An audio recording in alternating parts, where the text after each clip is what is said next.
Downtime running thin, Packers already counting the win. Clock kept moving, but some stay strong, feeling cheeseheads could go wrong. Santos then kicked it through the cold, Blackwell stole the ball from Romeo. Careless body, Jade open in the end zone. Packers choking, never gets old. Christmas miracle.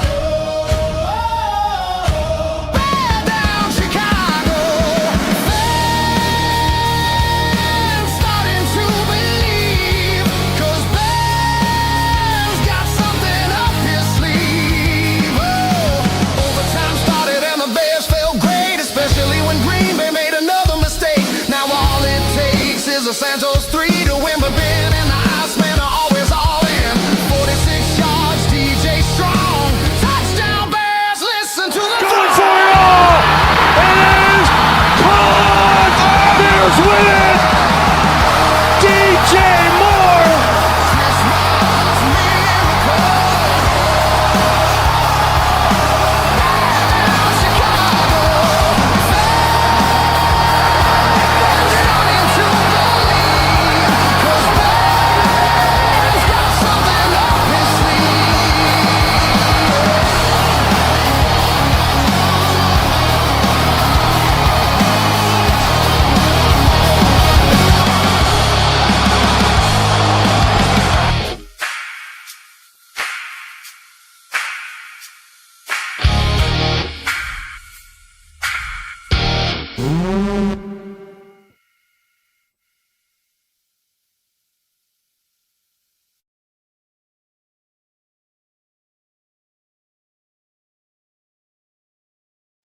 Welcome to 30 Minutes of Football with Danikin. What an intro, man. What an intro that was. That was nice. That was fun putting that together because, you just relived that miracle conclusion. And what a miracle it was, wasn't it, Danikin?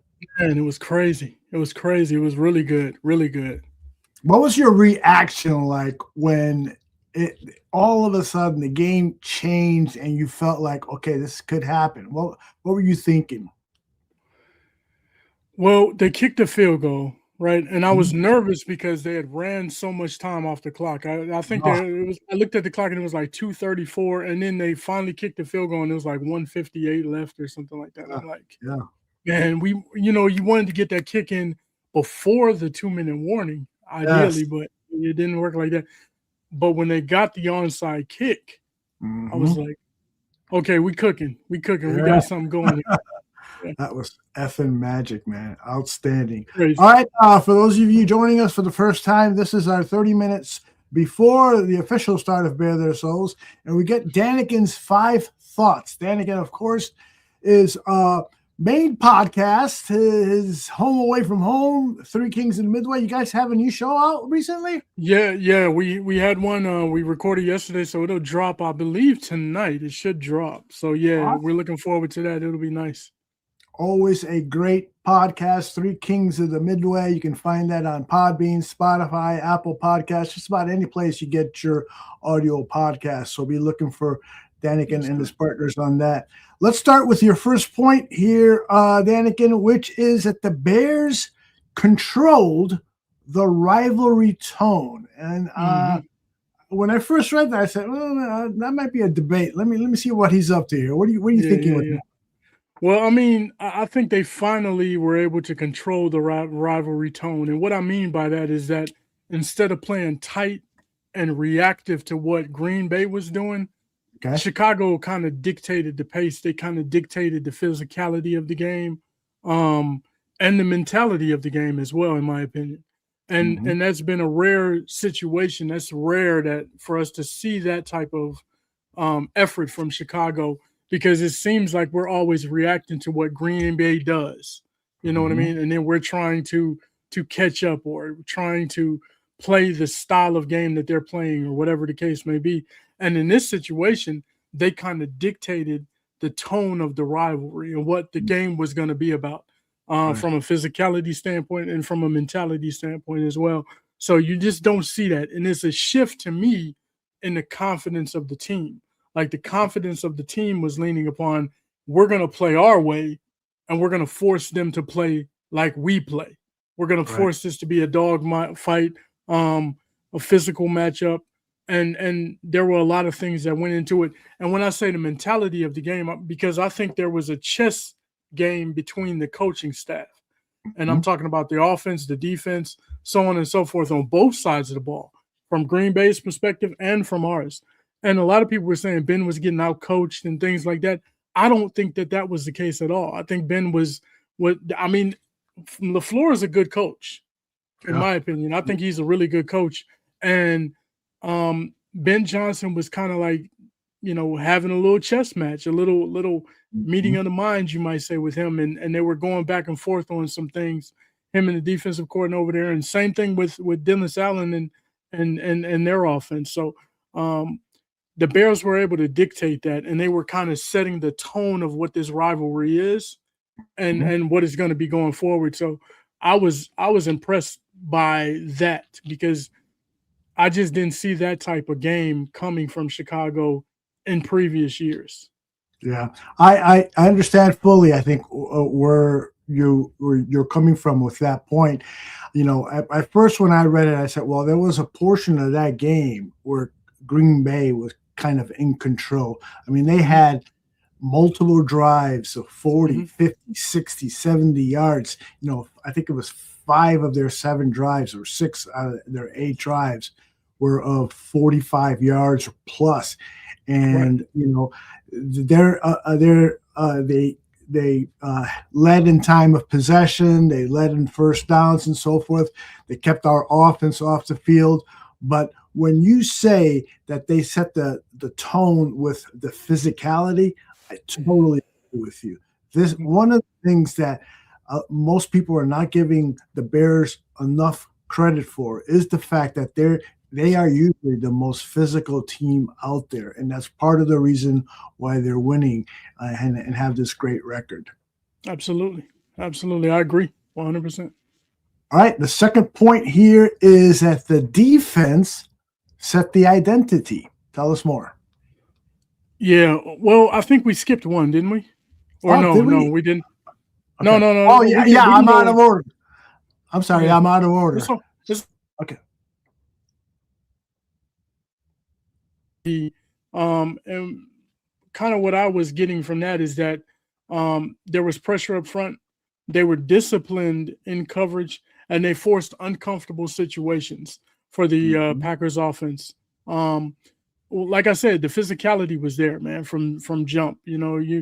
They talk about the hits that they had on Jordan Love, and they knocked him out of the game. And it's unfortunate, because I don't want to see anybody get, concussed or anything like that. But at the same time, it wasn't a dirty play, contrary to what Packer fans believe. It's not a dirty play at all. Jordan Love ducked down.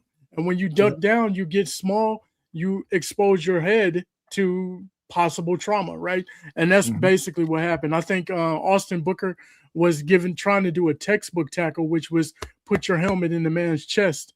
And, when you duck down, then, you line yourself up almost for to get hit like that. So I think, once again, they pressured up front. They had disciplined coverage. They were forcing uncomfortable situations for the Packers offense. And once again, Chicago didn't bend. They didn't just bend, but they disrupted the timing and forced some bad decisions, right? And that's bad decisions in different areas. It's not just the quarterback. It's other things that are involved. Guys having penalties, and that's because Chicago's putting them in bad situations, putting them in, setting them up for those types of things. So I think the defense was able to set the identity right there with that. And I like that. I like to see it. They had some sacks. They got some pressure. They got some turnovers. You know what I mean? All these things that they were doing, they had a fumble recovery, had an interception. These things were all good for Chicago. So I was looking forward to it. I'm really positive about what I saw from the defense on that front. Yeah, I agree with you. Give me a couple of names of players that you thought kind of led the way with that point that you're making and setting that identity. Of course, the secondary, right? We had a couple of guys in the secondary that were able to do some things, and Sean Wright, he's been playing very good recently. Of course, um, Mm-hmm. like I said, up front, Montez Sweat was able to get some pressure. You love Mm-hmm. to see that from him. There's a lot of people that were down on Montez Sweat early in the season, and Right. as the season has progressed, man, he's picked it up tremendously. Yep. Austin Booker has been outstanding on the other side. Javon Dexter just up front in the trenches, man, they were able to do so much damage, in my opinion, and make it difficult. Of course, Malik Willis came in and he moved the ball a little bit. He was able to use his legs as well. That's an Mm-hmm. MO from Chicago because the Bears have a ton of speed along the defensive line, but they Yeah. have big bodies. They're not gonna just they have big bodies and they're gonna be able to add some pressure right there. So that's the Mm-hmm. difference between it. So every now and then you'll get a running quarterback and he'll do some things with his legs. We've seen that from other quarterbacks before. And that's understandable just because we don't have as much speed up front, in my opinion. Yeah. But what they are able to do and what they have been doing recently and being more proficient at it is applying pressure to the quarterback. Mm-hmm. Outstanding. All right, let's move to the next point, which was actually point number 2, which Mhm. is about the quarterback. You sent me this poised and decisive play from QB1. Go ahead and take it away. Once again, I'm gonna touch on this, right, and because we've seen it time after time after time and game after game, right, and we didn't see it last week, of course, when we played um, Cleveland. They played like a consistent game all the way through. In this game, once again, I think they had a nice, opening drive. They were able to move the ball, do some things, and then they kind of went stale. You know what I mean? They kind of went downhill, right? But Mm-hmm. I still look at Caleb's play, and even though entering the fourth quarter, I think he was like 10 for 23 or 10 for 24, which is not great. You know what I mean? 80 some, 90 some yards, whatever it was. That's not great by any stretch of the imagination for 3 quarters worth of play, right? But he didn't put the ball in harm's way. He was decisive with the ball, and he was able to make some smart throws. He also used some timely scrambles, especially in the fourth quarter, right? So we Mm-hmm. see the same MO from this team where they start off pretty decent with those scripted plays, then they go through this bad lull, and then they pick it up in the fourth quarter. We saw that, but at the same time, even though you have this lull where there's not much being produced and things like that, it's not bad decisions that are being played. It Mm-hmm. doesn't look like Caleb is skittish out there. I've seen a difference in his game when it comes to it seemed like he was, I'm not going to say nervous, but it seemed like he was antsy at the beginning of the season in certain situations. And now Yeah. we're getting to the point where he's still poised, he's still making decisive throws, even though some things are not working, at a 100% clip. Um, he's still making decisive plays and he's able to do some of those things. So I see growth in that department, right? And his poise throughout the whole entire game. Before it Mm-hmm. was he got a little nervous, things didn't go his way, he start pressing a little bit and things like that. I don't see that from him right now. I don't see Yeah. that. I didn't see that in this past game either. So he was poised and he was decisive the whole way through, made some good throws, utilized his legs, things like that. And when you have your quarterback and he's not putting the ball in harm's way and he's not making bad plays and he has more poise and more decisiveness with his throws and Mm-hmm. his decision making, it gives Green Bay less chances, right? Our quarterbacks in previous years have given Green Bay opportunities by turning the ball over, by putting ourselves in bad situations. When he's not doing that, that changes the dynamic of this rivalry.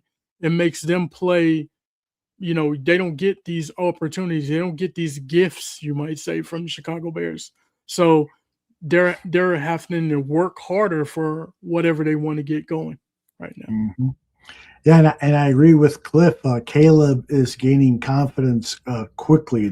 That is Yeah. no doubt about it. And you see it in the press conferences. There is this maturity. Not to say that he was immature before, but he sounds like a Mhm. veteran quarterback, and Yeah. I love that.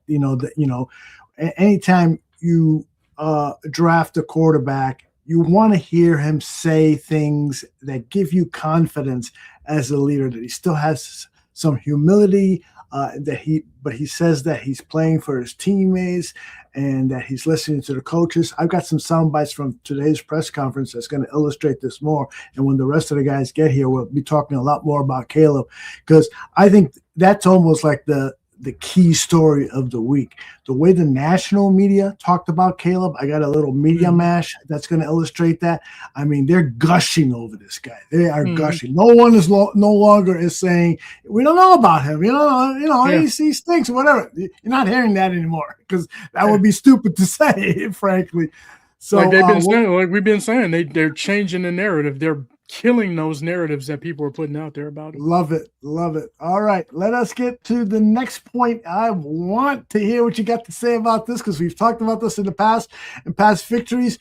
Was this a statement or a culture win? What say you, Danikin? Yeah, man, that's a good one, right? Because we've talked about statement wins, we've talked about culture wins, and I think this was a little bit of both, right? Yeah. And what I mean by that is this is a statement win because we're on primetime television. The nation's watching, everybody's looking to see if the Bears are frauds or not, right? So it's a statement victory because we went in there and we beat a rival. We beat a rival that we've had problems with for countless years now. And this is a good team. It's not a bad rival, right? It's not a team that you should go in there and just wax, right? This is a team that has good coaching, that has good players, so on and so forth.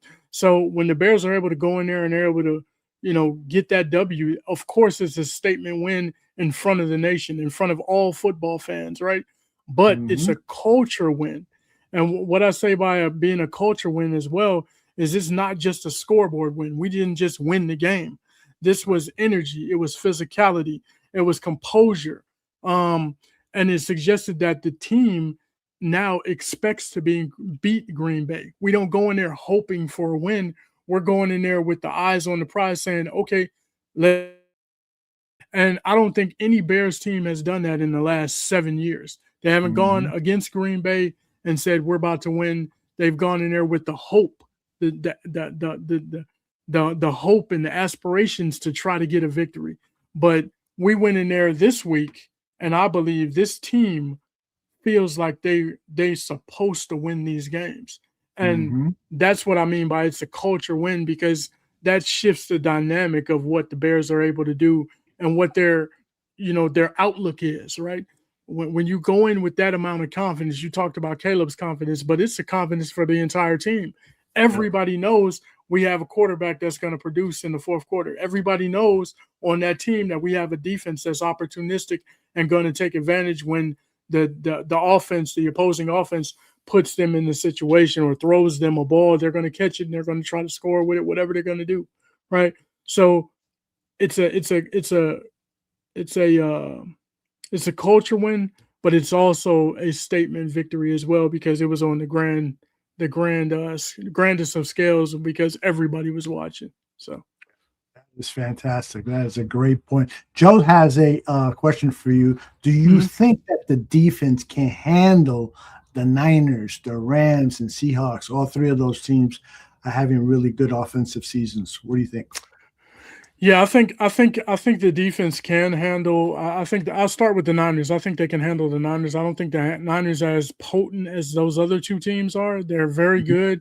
You have Christian McCaffrey, George Kittle, of course, but Juwan Jennings does not scare me. Brock Purdy, I don't care what anybody says, he doesn't scare me either. I think those guys are good players, but they're not like Matt Stafford. They're not playing lights out like Sam Darnold and Jackson Smith and Jigba and those guys are. Those guys, the Rams and the Seahawks, have potent offenses. They have all three of those teams are well coached, number one. But the Rams and the Seahawks just have more weaponry. Yeah, more difficult time for the Bears against those two teams.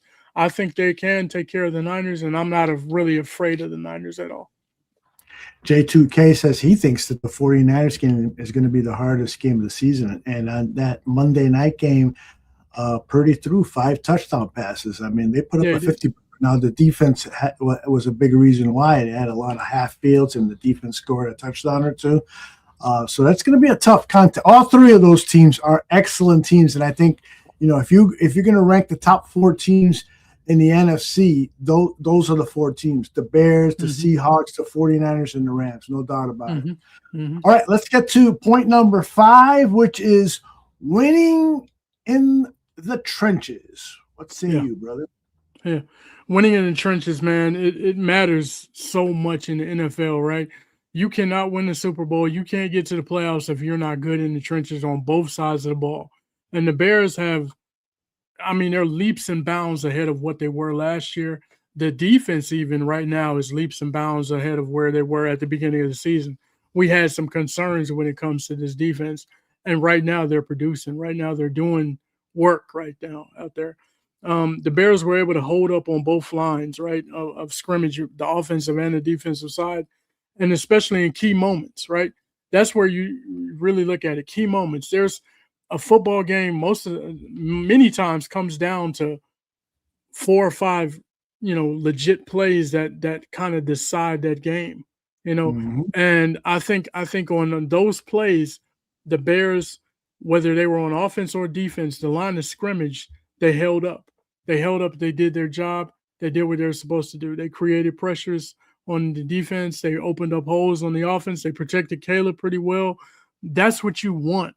If you can win up front, you're going to be in all those games. You're going to have opportunities to win the games.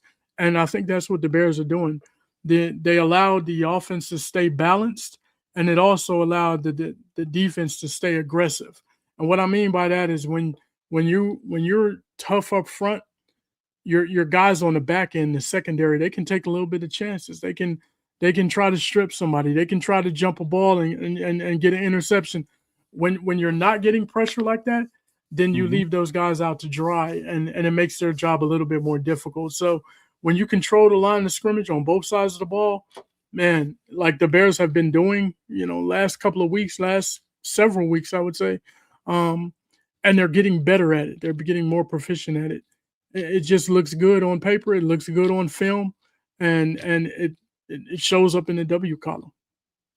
Max Fire Fantasy Report is talking about Austin Booker's the guy nobody's talking about. Not sure why, but if he doesn't get flagged, he has 2 sacks and completely changes the game.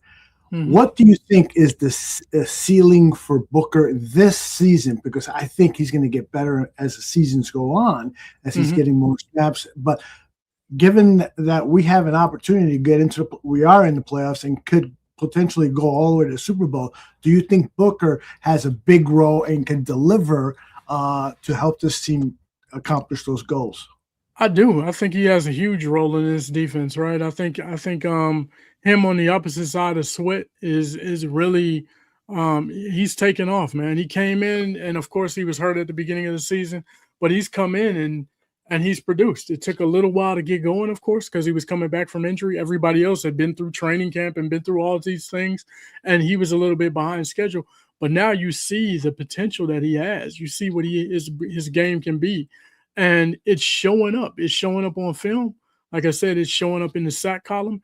It's showing up in the W column for the Bears, right? So I think he's going to be a really good. Sorry about that. I think he's going to not yet. He's going to be a really good piece going forward, not only in this playoff run that the Bears are embarking upon, but going into next year and seasons after that. I think he's going to be a really talented guy that can produce some things for Chicago and be a really nice piece. I think we may have found the opposite of Montez Sweat, right? Not just throwing body after body out there, but this is a guy that can set the edge. He can get after the quarterback. He can disrupt, and that's what you want from your defensive end. That's the youngest guy on the defensive line. The oldest guy, Grady Jarrett, I'm seeing some good things about him. He's playing with an energy that I didn't see earlier in the season, even before the injury. He may have gotten hurt in the preseason, but I'm seeing energy. I'm seeing pressure. I'm seeing leadership. Grady Jarrett, right now, he's trending up. So hopefully he can deliver more and more and more. You agree with that? Absolutely. I think he's, like I said, this team it's leaps and bounds. We talk about this at the beginning of the season. The team that you saw in week 1 is not who they were in week 7, and week 7 to 12 to 15 to the end of the season, it just keeps evolving. And Ben Johnson, what did he say? We're going to be playing our best football in December. These guys are playing better than they were ever in any other part of the season. So, you see the offensive line, you see the defensive line taking off, and you see, what they're capable of doing. And this is the floor right now. We're not yet at the ceiling of what this team can be. So I look forward to it, man. I'm looking forward to, the progression that they have. J2K is wondering if we draft a defensive end high in the draft, like a first round, is that going to neuter the progress of Booker? I wouldn't worry about that at all. You need multiple outside pass rushers, and Sweat isn't going to play forever. He's probably, going to play out the rest of his contract, which is another 2 years. And so if you draft a defensive end, you're basically drafting his successor. So unless you get a top 10 pick, which they're probably not going to trade assets to move up in the draft, you're going to draft a defensive end who's going to need some time to get acclimated to the NFL game and play at the high level that you want. So and look at a team like Philadelphia. It seems like they draft somebody from Georgia or whatever, a defensive lineman every single draft, it seems like, and you still have room for more. You know what I mean? So competition also breeds a winning mentality as well. Like, guys want to compete for those jobs. They want to stick around. They want to put good tape out there. So that competition is what you need so that people don't become complacent. Oh, I'm set. I'm the best guy. I'm the best defensive end on this team.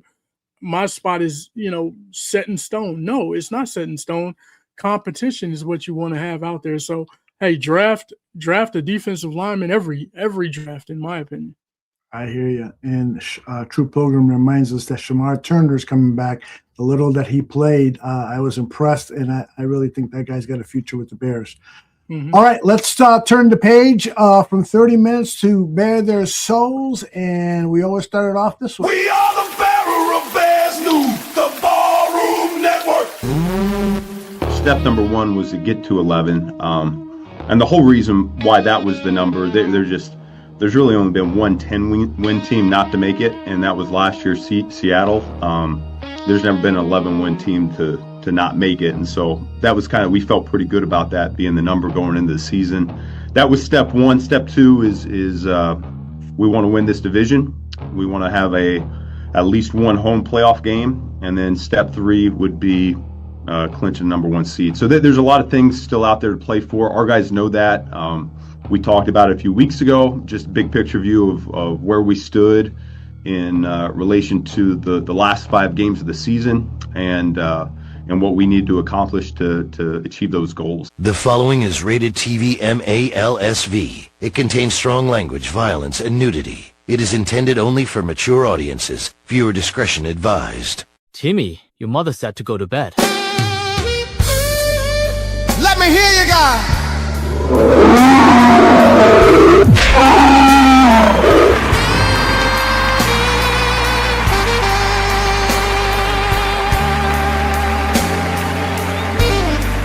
Excuse me, coming through.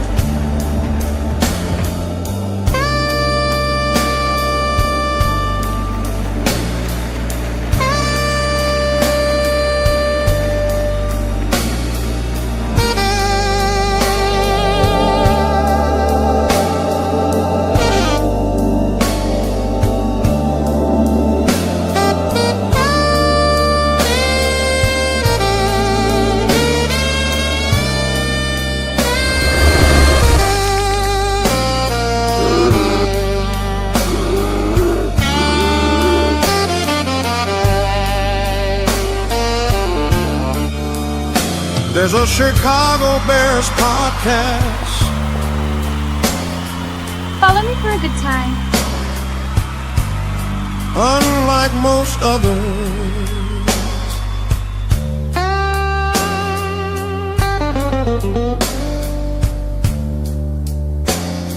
a bunch of guys on the broadcast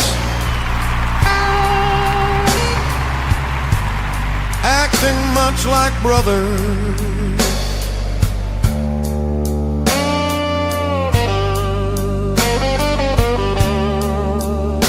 This is bare their souls, uncensored with no control. Williams, pressure, throwing, Porter has a man, and he's caught! Touchdown! This is bare their souls,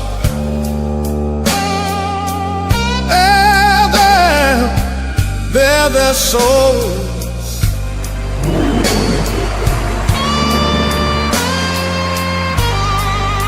Let me hear you guys. On the fake, Williams looking downfield, launching downfield, going for it! Let's go. Bears win it! DJ Moore! That play went in this week, and I was up watching film in his office, and we kind of just went over small details throughout the play. And the next day we came out and discussed it and hit it in practice, like I said, and ended up working out just how we thought. Our second day of practice, we hit it, and it looked good. So just had to run like I did in practice and connect like we did at practice. So it was really a practice rep, but we hit it in game. So like I said, it's just amazing that we did it against them. It feels great. Hitting practice. And look, you hit things in practice, and as much as you try and do them full speed, like nothing's like a full game rep. And so when you're able to, when adrenaline's going in the moment and be able to hit it like that, and for Caleb to let it fly as he did, I mean, in the wind, we didn't have wind like that in practice all week. Let's go. This is my souls. You having fun yet? Always. This is bare their souls with some likable a-holes.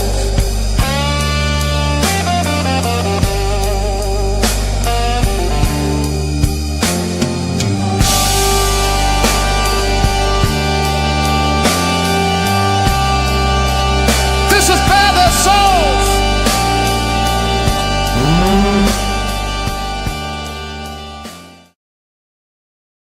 Welcome to Bare Their Souls with Danikin, Tooch, myself, Aldo the Podfather, and Steven Zimmerman will be joining us a little later. How are you guys? Doing great. Tooch, what's going on, man? All good. Toughness. Yeah. What a game, man. I don't want to say too much. I was watching the 5 points backstage, and the Bears defense, takes a lot of criticism for being, they're one of the worst defenses in the league, or at least in the top playoff picture here. But as far as DVOA, they're actually 11th overall in defense. DVO is kind of a better predictor of defensive success and final game outcomes. In a nutshell, it takes into context, defensive plays, every defensive play throughout the game, whether it's situation, it stands for defense adjusted value over average. Mm-hmm. So it's taken into account success rate on situational success rate on every play. And the Bears are actually pretty good. In fact, I think on Barfly Tailgate, I said that 19.7% of the Bears' plays on third down have resulted in turnovers in the defense's favor, which is number one in the NFL, and their turnover differential also number one in the NFL. So for DVOA, they're 11th in the NFL. So, I mean, the reason why they're having success on defense is they're making the plays when they have to. In a nutshell. Are you guys? I don't know how much time you spend on social media, but if you spend any time at all, you must have seen some of these videos of or read some of these X posts, Facebook posts, what have you, of Green Bay Packers fans just whining, just talking shit. Did you guys encounter some of that stuff? Oh yeah. I couldn't get enough. Yeah, I love it too, man. The tears were delicious, Aldo. They were. By the way, it inspired this. Pack a bag and go cry to your mama, or just get over your trauma. Listening to your bitches does have me in stitches. Bear down. Yeah, which one of those was the best. That was all three. Pretty good. Yeah, it was unbelievable, you know, how they are coping with the fact that their team is trending down and our team is trending up. You know, they come up with excuses like, you know, our quarterback was hurt early in the game, so you didn't play. Micah. No Micah. Well, guess what? Our quarterback wasn't. Why? Because he's more athletic and gets away from that type of contact. Your quarterback just sits there and takes it, lowers his helmet, and helps hurt himself even more.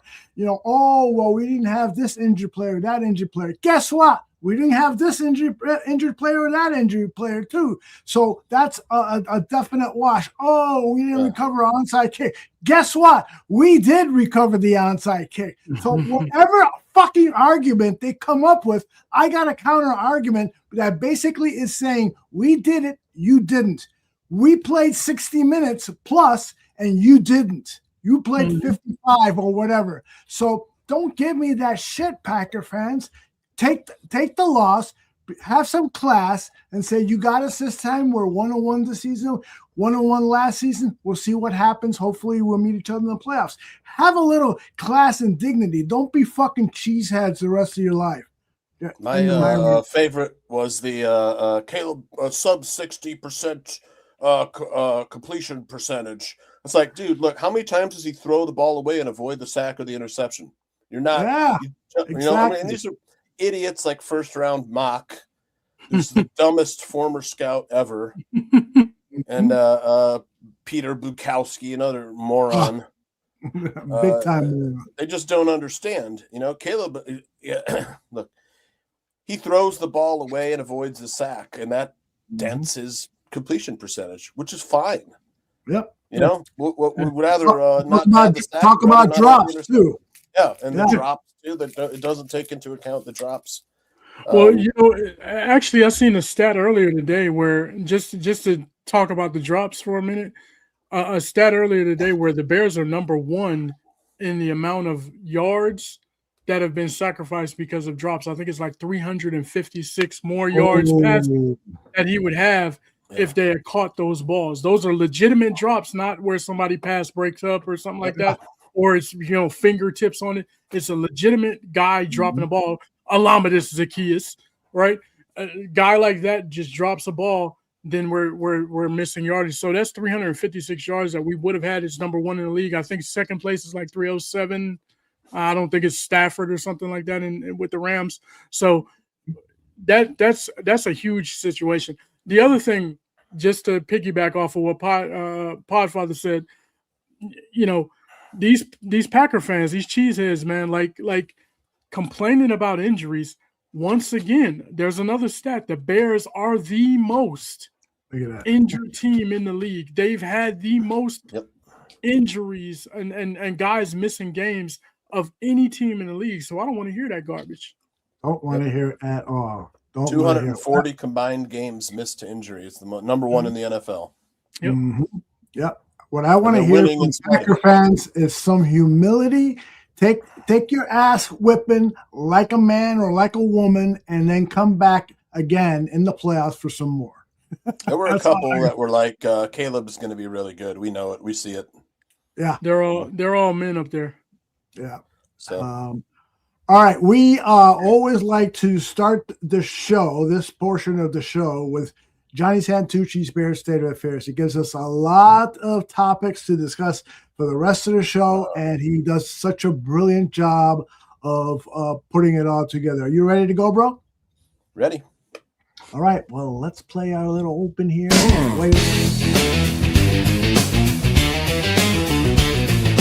Johnny Santucci. Johnny Santucci. It's time to hear from Johnny Santucci. Johnny Santucci. Johnny Santucci. The Tooch! The Tooch! Okay, Tooch.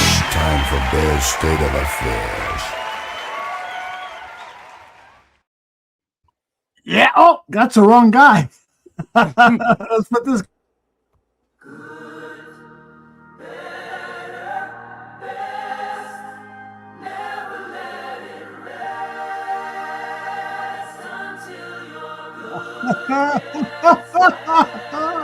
I love it. Holy shit.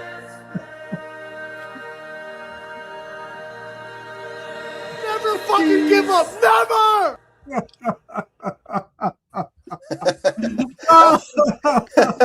Yeah, Bears State of Affairs, 2025 NFL season, week 17. What's happening, Barflies? Yeah. Yeah, baby. I wanted to start out with something a little majestic to sort of set the mood because this season has been incredible. Yeah. And Aldo, sound the alarm. The playoff window's open.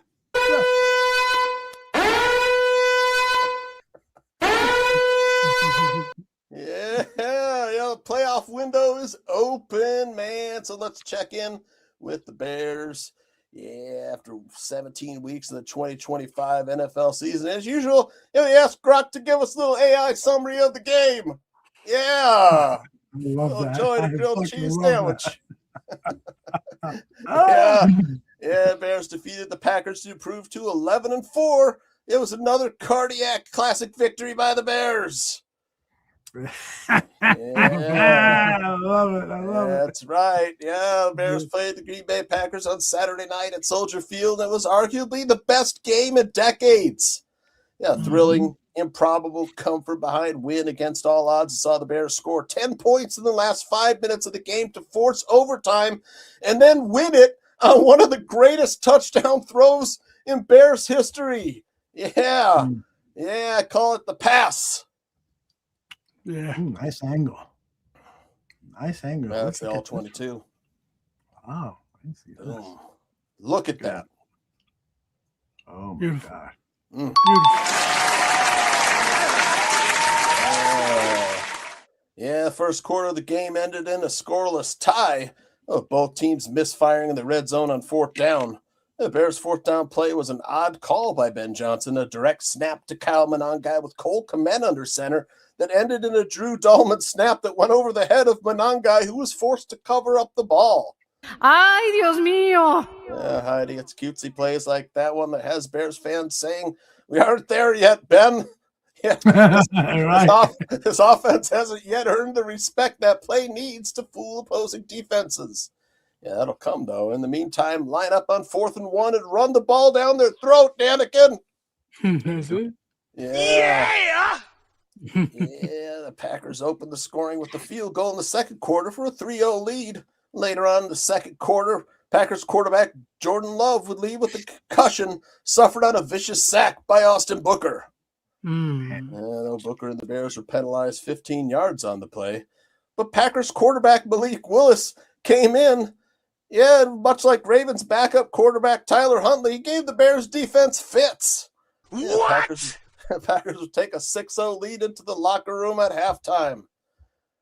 Yeah, but the Bears, they'd open the second half with the first of 3 crucial field goals by Cairo Santos in tough conditions. I love it. He played the swirling Soldier Field winds expertly. Yeah, it cannot be overstated how clutch the Bears kicker was in this game. Bears head coach Ben Johnson would award the kicker a game ball after the game. But at the end of the third quarter, Malik Willis would find Romeo Doubs for a 33-yard touchdown pass and a 13-3 lead. The Bears responded with a 51-yard Santos field goal to put the score at 13-6.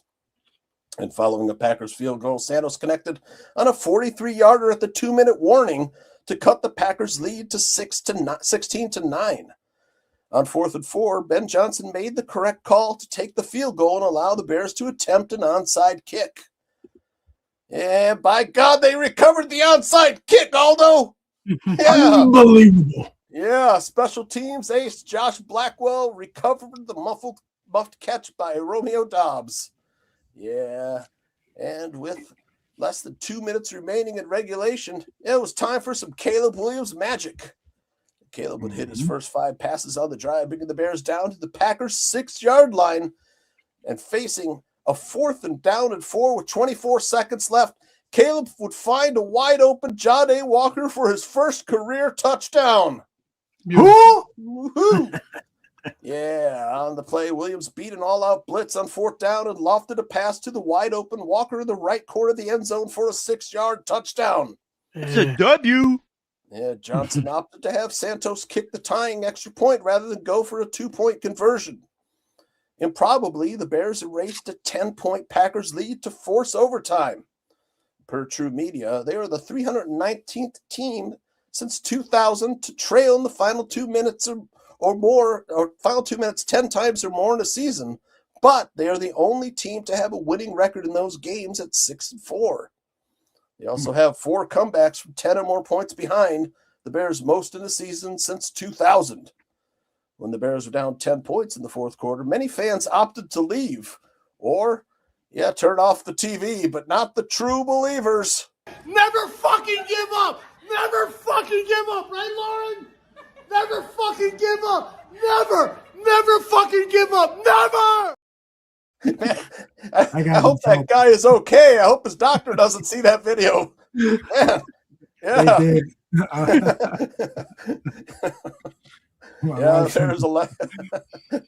Bears won the coin toss and elected to kick. And the Packers' initial drive stalled out on a 4th down botched snap. And with the ball at their own 36-yard line, the Bears stuck to the run and drove to the Packers' 46-yard line. Yeah, and from that point, Caleb Williams launched the pass, Aldo. Yeah. Beautiful. A 46-yard touchdown throw to DJ Moore in blanket coverage for the walk-off win. Yeah, DJ Moore came through again. Yeah, that was perfect coverage. See, that's just the way you coach it. Stick your hands in there. With less than a 1% chance of winning the game in an historic 4th quarter, the Cardiac Bears defied all odds and expectations and delivered a season-defining win. An early Christmas... Yeah, it was an early Christmas gift to their loyal fans. And Caleb Williams' walk-off 46-yard touchdown pass to DJ Moore to beat the Packers in overtime. That's destined to go down in Bears history, Danikin. Yes, sir. Yeah. Quote, 10 out of 10, an A-plus throw, said Tom Brady, shouting out loud on the Fox broadcast. Yeah, it's also the highest graded catch in PFF, according to PFF in the NFL this season. Wow. Yeah. Yep. Yeah, Caleb Williams has that clutch gene. That's right. He's got that elusive, rare clutch gene. The NFL knows now that the Bears are never really out of a game as long as there's time on the clock and Caleb Williams is under center. Yeah, with Saturday's come-from-behind win against the Packers, Caleb Williams tied Hall of Fame quarterback Peyton Manning for the most 4th quarter comebacks in a season by a player under the age of 25 in a season. Yep, there they are, all 6 of them comebacks. Yeah, that's a great stat. Caleb has that clutch gene, and this season's been a magical ride as those 6 come-from-behind wins testify. Yeah, he's still playing his own way in doses, creating out of structure and making spectacular off-schedule plays like his risky and dazzling throw to Moore in the back of the end zone last week versus the Browns. And his ability to move can be the difference when it's needed, like on his clutch touchdown pass to Jahdae Walker on Saturday. He can move the ball in the hurry-up, drive the team all the way down the field with his arm. He gets the team lined up, getting the ball snapped, throwing the ball away when he has to, executing the scramble drill for explosive plays, and throwing the ball underneath when a defense plays soft with 2 high safeties. Yeah, it's been a complete turnaround for the Bears, Caleb Williams, since this time last season. Complete turnaround from 4-11 to 11-4. Look at his face in that topic. After the game, Ben Johnson praised General Manager Ryan Poles, saying, quote, Ryan has done a great job bringing this collection of people together. They're mentally tough. They're physically tough. I know we're going to fight you for 60 minutes, and even though the odds were against us there that late, we're going to keep on swinging and make some plays when we have to. Yeah, with the Lions losing at home, Oh, sorry, hold on. Before the season, the Bears were given a less than 5% shot at winning the NFC North entering week 1. Now, in week 16, they lead the NFC North by 1.5 games with 2 games left to play. And with the Lions losing at home on Sunday night to the Steelers, the Bears clinched a playoff berth. Yeah! Ben Johnson has these Bears ahead of schedule. He's opened the playoff window for the Bears. But the playoff window, they close fast. Just ask the Lions. Yep. Bears cannot afford to act like the playoff window will be open next year for a Super Bowl run. Mm-hmm. Next year, this Bears team could be completely different. Mm-hmm. Yeah, the Bears, they believe they can beat anyone. They believe in the coaches. They believe in each other. They've come from behind repeatedly all season long. And that makes them a dangerous opponent in the playoffs. That makes them a threat to go all the way. On Sunday night, they get a chance to scope out the Super Bowl 60 digs when they play the 11-4 San Francisco 49ers at Levi's Stadium. Mm-hmm. Yeah, the Bears know their playoff window is open this season. One question remains. Is it open wide enough to fit a Lombardi trophy through? That's Bears State of Affairs! I love it! Oh, John, you're too much, too much, too much. Oh, John, hey! Johnny Santucci, Bears State of Affairs. Johnny Santucci, the talent's all upstairs. Johnny Santucci, you ain't no pussy. Johnny Santucci, in fact you like coochie coochie. Johnny Santucci, I like the way you talk fast. Johnny Santucci, and you got a really nice Toochie. Johnny Santucci, thank you, Tooch.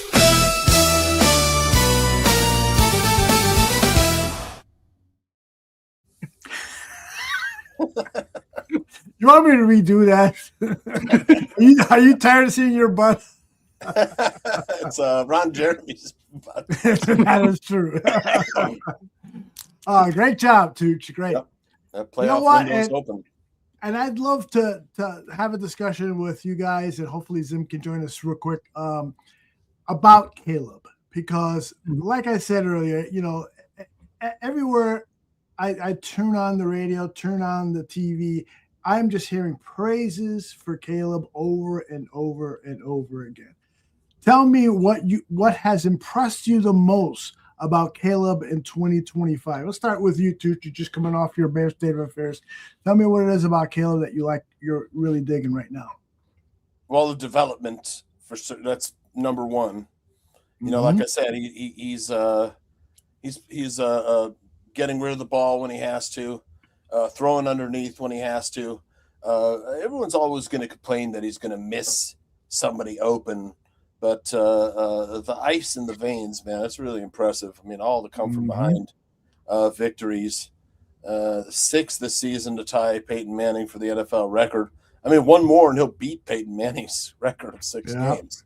I just really impressed. I mean, look, are there things that still have to be worked on? Yeah, I mean, 55 minutes of Saturday's game and we only scored 6 points. Like I said, the Bears are. I mean, the Packers are the Bears' kryptonite to some extent. For whatever reason, the rivalry is intense. It was an intense game. It was a powder keg ready to explode. The teams are wound so tight. There's a lot of extracurricular activity going on and stuff. But, I mean, the Bears have to clean up some stuff. They have to execute better if they're going to go all the way. What do you think, Danikin? The most impressive thing to me for Caleb is what he does against the blitz. Right now, against the blitz, when he's been blitzed this season, he's got 16 total touchdowns, 2 interceptions, only 2 interceptions, 1,567 yards passing. He's excellent so far this year against the blitz. And that's something that, a lot of teams try to go at a young quarterback and send blitzes and send disguises and things like that. He seems to be picking those up well. Now, I'm not sure if that's, a lot of that has to do with Ben Johnson, them teaching some things and understanding the game plan and where he should go with the ball. You throw at the blitz when it comes to you. If it's coming from this side, throw over there because somebody's vacant there, right? And it also bodes well for the wide receivers because they get into a zone and sit down wherever they need to get to. And then there's the scramble drills that he has, right, where he scrambles out and he's able to buy a little bit more time and make a pass downfield. But just being able to do that against the blitz is outstanding, because a lot of times they send hot grits at you. Why? Because they want to rush you. They want to put you in an uncomfortable situation and get you to make a mistake. And right now, 16 touchdowns, only 2 interceptions, over 1,500 yards against the blitz. You can't blitz the dude. You know what I mean? You really shouldn't blitz him at that point. Like, you can't blitz all the great quarterbacks. You just don't blitz them because they take advantage of you. Blitz them at your own risk. And you're absolutely right. That's very impressive. You know, there's so many things to pick from when you contemplate that question. What's the number one thing? Because there's been a improvement in just about every phase of the quarterback position. But I guess what I love most is that I'm just seeing this leadership quality really start to blossom, and it's not only the leadership on the field, but it's clearly also off the field. You heard him when he talked about Ja'Day Walker. And he said, you know, I invited him to stay at my house while he was looking for a place, and he's nurtured that relationship. He helped get that kid to a position where that kid was ready to perform. And I hate to call them kids because these are all men, but that young man was ready to perform in probably the biggest moment of recent Chicago Bears history. 4th down and 4, deep in the red zone. Throws it into the end zone. The kid comes down with it for a catch that I certainly will never forget. And so he's leading by establishing relationships with players. He's leading with the relationship he has with Coach Ben Johnson and the other coaches. He talked about JT Barrett today, and he was upfront and said, we've had some disagreements and so forth, but we always come back and we're together. He's my guy, JT. It's all of these things that we were warned about, you know, prior to drafting him. He's a bad egg. He's not a leader. He's not. That's all bullshit. Either that or he has just matured really, really fast to become one of the best leaders in the NFL. Let me play for you a little bit about what people are talking about in the media when they talk about Caleb Williams. This is short, about a minute and a half. The Bears are a physical team. The Monsters of the Midway are in first place and looking good. Everybody's talking about them. The Monsters of the Midway. This was as joyous as anything I have ever attended in Chicago that didn't include a guy wearing 23 in white. The 4th down was movie stuff. Williams, pressure, throwing, corner, has a man, it is caught! Touchdown! Ja'Day Walker! This was an Oklahoma caliber game. Oh, man. Because at Oklahoma, you didn't know that Caleb Williams was a dog, and then he showed you he was a dog. Can this version of Caleb Williams lead the Bears to a Super Bowl camp? You give me that 4th quarter overtime, Caleb. Yeah, that's that exotic Caleb. You dig what I'm saying? Has made probably 2 of the most improbable throws in the NFL this season, and dimes. And it's like, if you feel the momentum, they're behind Ben Johnson. This is an exciting team to watch. That throw to win the game that we just showed like 4 or 5 times, that's one of the best throws I've ever seen. Unreal. And when you think about like just the arrogance to even try it. Arm arrogance. A situation like that. I'll tell you what, man, the throws he is making right now are exactly what the Bears were hoping to see out of him. They're Mahomes-like. That's one thing we know for sure, that Caleb is a gritty quarterback. He finds a way. Everybody's talking about them. The Monsters of the Midway. I love what people are saying in the chat. So the media likes us now. Laugh out loud, a little too late. Now they're jumping on the bus. National media is 50. Yeah, and I agree with that. I didn't include some of the, Kurt Warner saying they're not a Super Bowl team yet. I didn't include, Jesus, I forgot his name that he works on ESPN, the former offensive lineman. He said they're ahead of schedule, but they're still not going to make a deep run into the playoffs. And so there's still people doubting them. The defensive back that's on Get Up, what is his name? Foxworth, Dominique Foxworth. he says, I still have doubts about them. I don't think they're, he throws out all these stats and so forth. But other people are throwing away those stats, throwing away all the negative stuff regarding the team, and they're seeing a team that has a certain aura around them. We've seen it before, guys, in whatever sport we follow. Teams that, all right, I didn't expect this. All of a sudden they're winning World Series, they're winning NBA titles, they're winning NHL championships and so forth. And this could be what we're facing with the Chicago Bears. I'm super excited, and I think my excitement is valid. I'm not, just being a blind homer here. Man, this is good.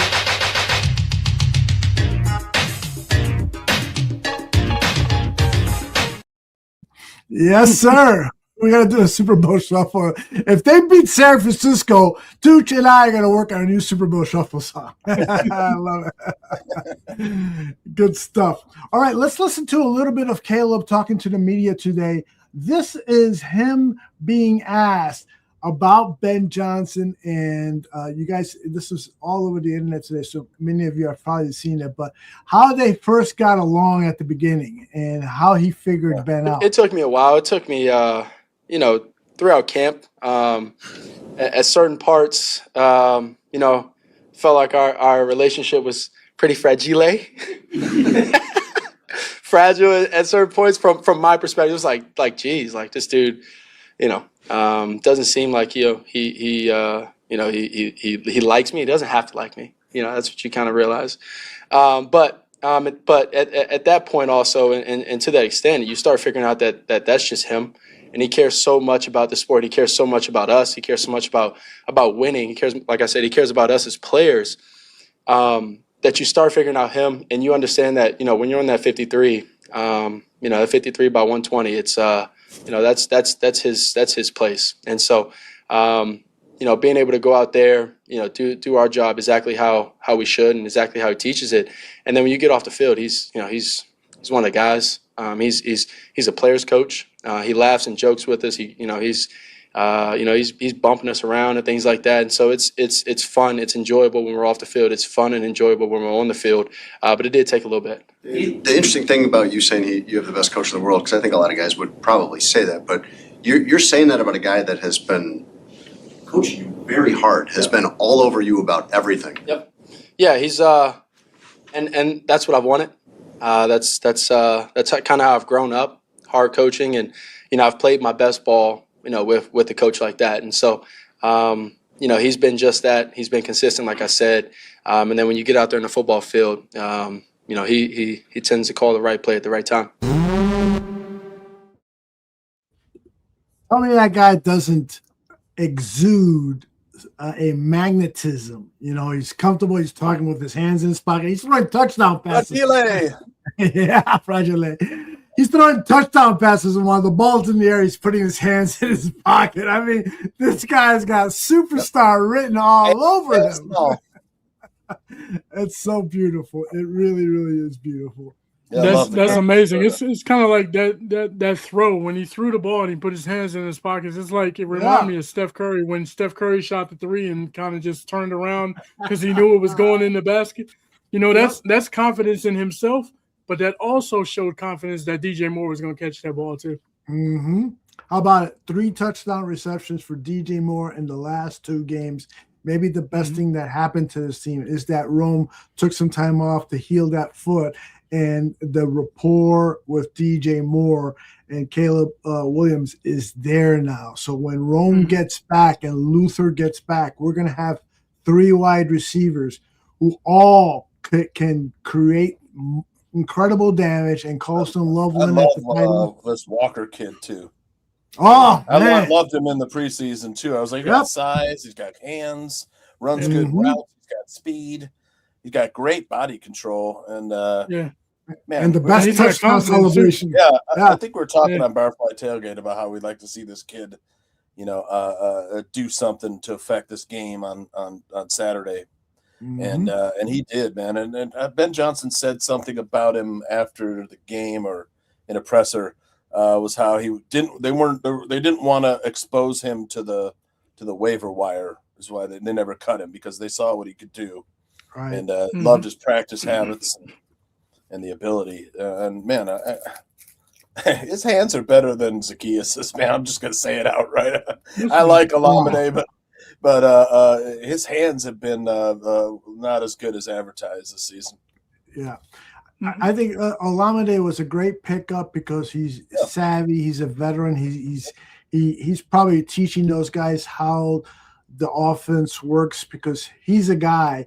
OZ, he said it early in training camp that he studies what everyone is supposed to do in the offense. And I'm sure he has shared that with Jade and all the wide receivers. And so he's been good. But yeah, you're right. His Swift doesn't have the dependable hands. Swift, Moore, and Zacchaeus, they're all Baltimore, Washington, D.C. kids. That's right. That's right. They're all friends. Yeah. That was probably the reason why Swift and Moore lobbied for Zacchaeus to join the Bears in the offseason. Mm-hmm. Yeah, probably. Indeed. I think they played together too, didn't they? Yeah, So- high school.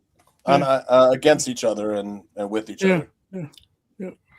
Got another one I want to play for you from Caleb. It's about a minute long. The question is here. At first, I thought, kind of a dumb question is this? But a lot of times these reporters ask questions that I think are dumb, but they get great responses back. And I think this is an example that I believe it's Chris Emma from WSCR asking the question. Individual satisfaction of the fact that you're leading a team to the playoffs here, that you're proving something individually. I know it's a team sport, but you're the quarterback. Do you take any individual joy out of that? Yeah. I've been, I've said it in a couple of speeches that I've had before that, I wasn't the biggest, I wasn't the strongest, I wasn't the tallest, fastest, whatever the case may be. I get drafted here. I'm told that I'm not a special player. I'm told that I'm not, a good fit here. I'm told that, coach and I won't work. I've told, I can't win here. And so, I know that's going to keep going on. But I do take a little satisfaction and things like that, and being able to help this team, help this organization, be a part of it. To get to the playoffs, and my goal isn't to just get to the playoffs. My goal is to win, and win big. And so I'm going to keep my head down. I'm going to keep growing for the guys in this building, for the coaches and things like that, for this organization and for the city to be able to be proud and happy to be fans and supporters of Chicago Bears. It's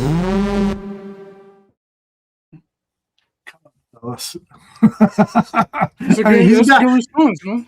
All right. It's a great response. Everybody takes pride in their work, but what he shared there is, I got a little bit of a chip on my shoulder. I got receipts. I know what people were saying, and I'm proving them wrong. So fuck you. That's basically what he was saying there. Fuck those people. I love it. Yep. I love it. I love it, man. We've been talking about that. We said at the outset of the show, and we've said it in previous weeks. The Bears are beating back all of these stupid narratives that people have tossed out there.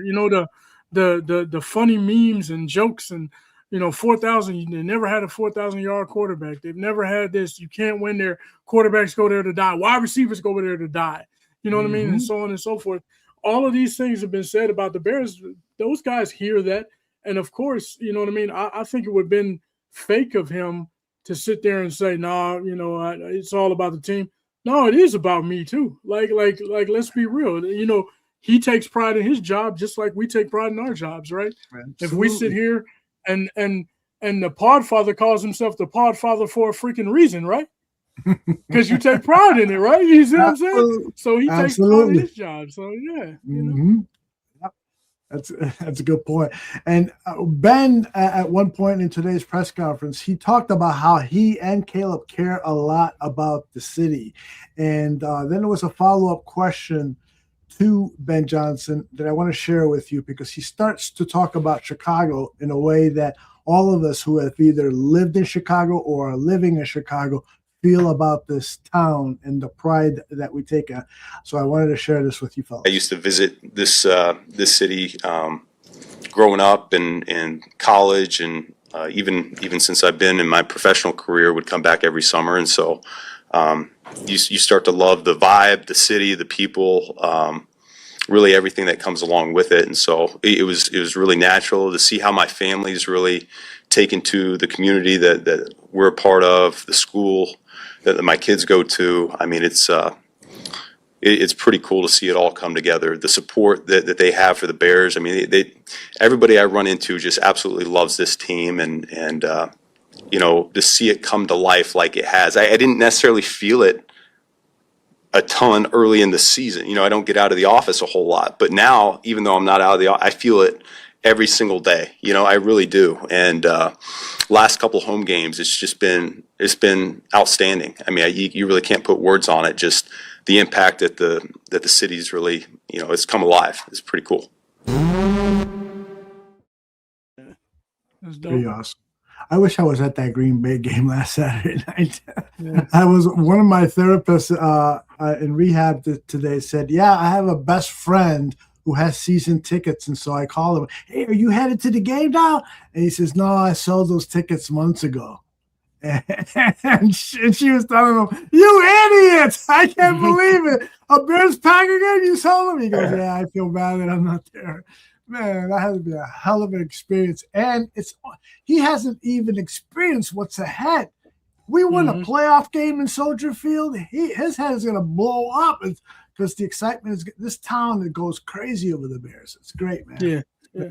It's a football town, man. Even though we had Michael Jordan and we had the Bulls and everything like that, it's always been a football town. It's been Chicago Bears. I mean, that's the Bears, man. Like everybody, if they win, if the Bears win, it could be this year, it could be next year, whenever. I mean, it's gonna be like that rock star vibe again. You know what I mean? Yeah, that's the type of city that Chicago is. It's the rock star vibe. You had it with the Super Bowl shuffle and the '85 Bears. You had the rock star vibe with Scotty and Mike and Dennis Rodman. That's what it is, man. This city loves their sports. Look at that. They already built a statue for the team. An AI statue was built. Hey, I got to tell you, man, that fucking Zimmerman, he's burning us. He's not showing up tonight. Oh, wait a minute. There he is. There he is. Steven Zimmerman. How are you, brother? Man, I'm great. I don't know if you guys can relate to this, but I just went on the most insane side quest before I was able to come on the show. You guys are all dads, so I think you'll get it. But have you ever hidden a present so well that you forgot where you hid it? Yes. All been there. Yeah. So I found it, but I had to get that resolved before I could come on the show. That's funny. Yeah, when I do Christmas shopping, I don't have a list or anything. I just go in and buy shit. And then when I have all the gifts at home, I figure out, okay, I'll give this to this kid, I give that to this kid, and then I'll have extra gifts. I'll save it for next year or the birthday and stuff. Yep. It's not a very economical way of Christmas shopping, but gets the job done. But no, one of my bartenders did the same thing this year, and she got a lot of kids, so she just goes out and she just brings stuff in by the armful and. Yeah. Man, I hate shopping. I went out for an hour today to get some things, and I was like, "This is bullshit, man." Can't wait till the last minute for shopping. By the way, I want to read this from Tony. He says there was a WGN report on the Cheese Grater Hat Company in Houston. He said the Packers canceled their contract for the cheesehead orders, so now he's doing the cheese grater orders. I gotta call that company, man, because I can get all of it. If we beat them in the playoffs again, we'll all be wearing those cheese graters. Packers aren't going to make the playoffs. You don't think so? Tell me why. Tell me why. Well, they don't have a quarterback for this Saturday's game. That's reason one. Okay. And reason two, neither do the Ravens, though. They still have Snoop Huntley, who is a Pro Bowler. So. Against the Bears. He's like, he made a Pro Bowl. He made a Pro Bowl. Not this year, but he has made a Pro Bowl. So, that's more than Caleb Williams can say. Well, hey, watch it now. Was he like a reserve or like a Yeah, he was like a third or fourth string alternate he was or something like that. Mitch Trubisky Pro Bowl. Yeah. But is Malik playing Sunday, or has he been ruled out? He injured his shoulder. They've both been limited in practice with the 2 injuries between them. And I mean, he only threw the ball once in that overtime period, and he winced hard afterwards. Yeah, So did. you got to believe he's feeling it. Was it Sweat that or Booker? Someone landed on Sweat. him Sweat, full body landed on him. Mm-hmm. Yeah, that sack to end regulation time. Yeah, nearly caused the strip sack. Man, how sweet would that have been? Yep. How sweet would that have been if they? I mean, don't get me wrong, the ending was sweet. I love that Caleb got that moment. But if the defense had come out, caused a strip sack, Cairo comes in, just boots it. We were losing about 10 minutes ago. We got this though. Yeah, I hear you. Hey, Zim, while you were away, we spent some time talking about Caleb and what's the most impressive thing, you know, whether it's about Green Bay or just about how he's ascending this year. I played a media match, and the media is loving him to death. I want to get your thoughts about Caleb, where he's at. What are you most proud of in his accomplishments this year? His ability to be coachable. You know, it's something that we were told, you know, and it doesn't seem like it was very true at all, but we were told before he was drafted, and we, not just as a fan base, but as a nation, we're told that he had coaching issues, that he had maturity issues, that he might not be able to handle the spotlight the way that, you know, some of these other guys do. Now, it seems at this point in time that it was all a smear campaign, but it doesn't change the fact that these things were reported, that before this season, a chapter of a book was released that had us all up in arms. And it turns out 90% of that was bullshit, because he's, you know, that's just what happens when you interview people who've been recently fired. They're a little upset about the situation. But regardless of all that, I mean, the fact that it was given credence and credibility shows that that was the narrative.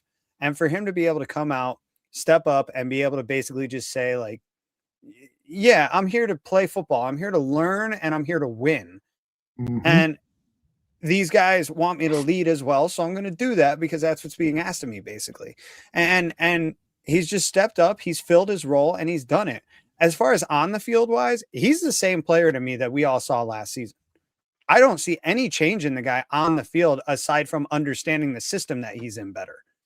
You know, and that, I think, is just a matter of the fact that he wasn't being coached very well last season. But he's always been defense is better though this season. He is. Again, it's an understanding of the system. He's making the natural mental progressions that you would expect a year 2 player to make, but his physical traits are still just so good. I still want to see more from him. Like, personally, I still feel like there's a lot of question marks around his game. The deep pass that he had to beat Green Bay, though, that was an amazing throw. Those were the kinds of throws that got him drafted number 1 overall. He needs to do that more. And if he adds that to his game consistently, lights out.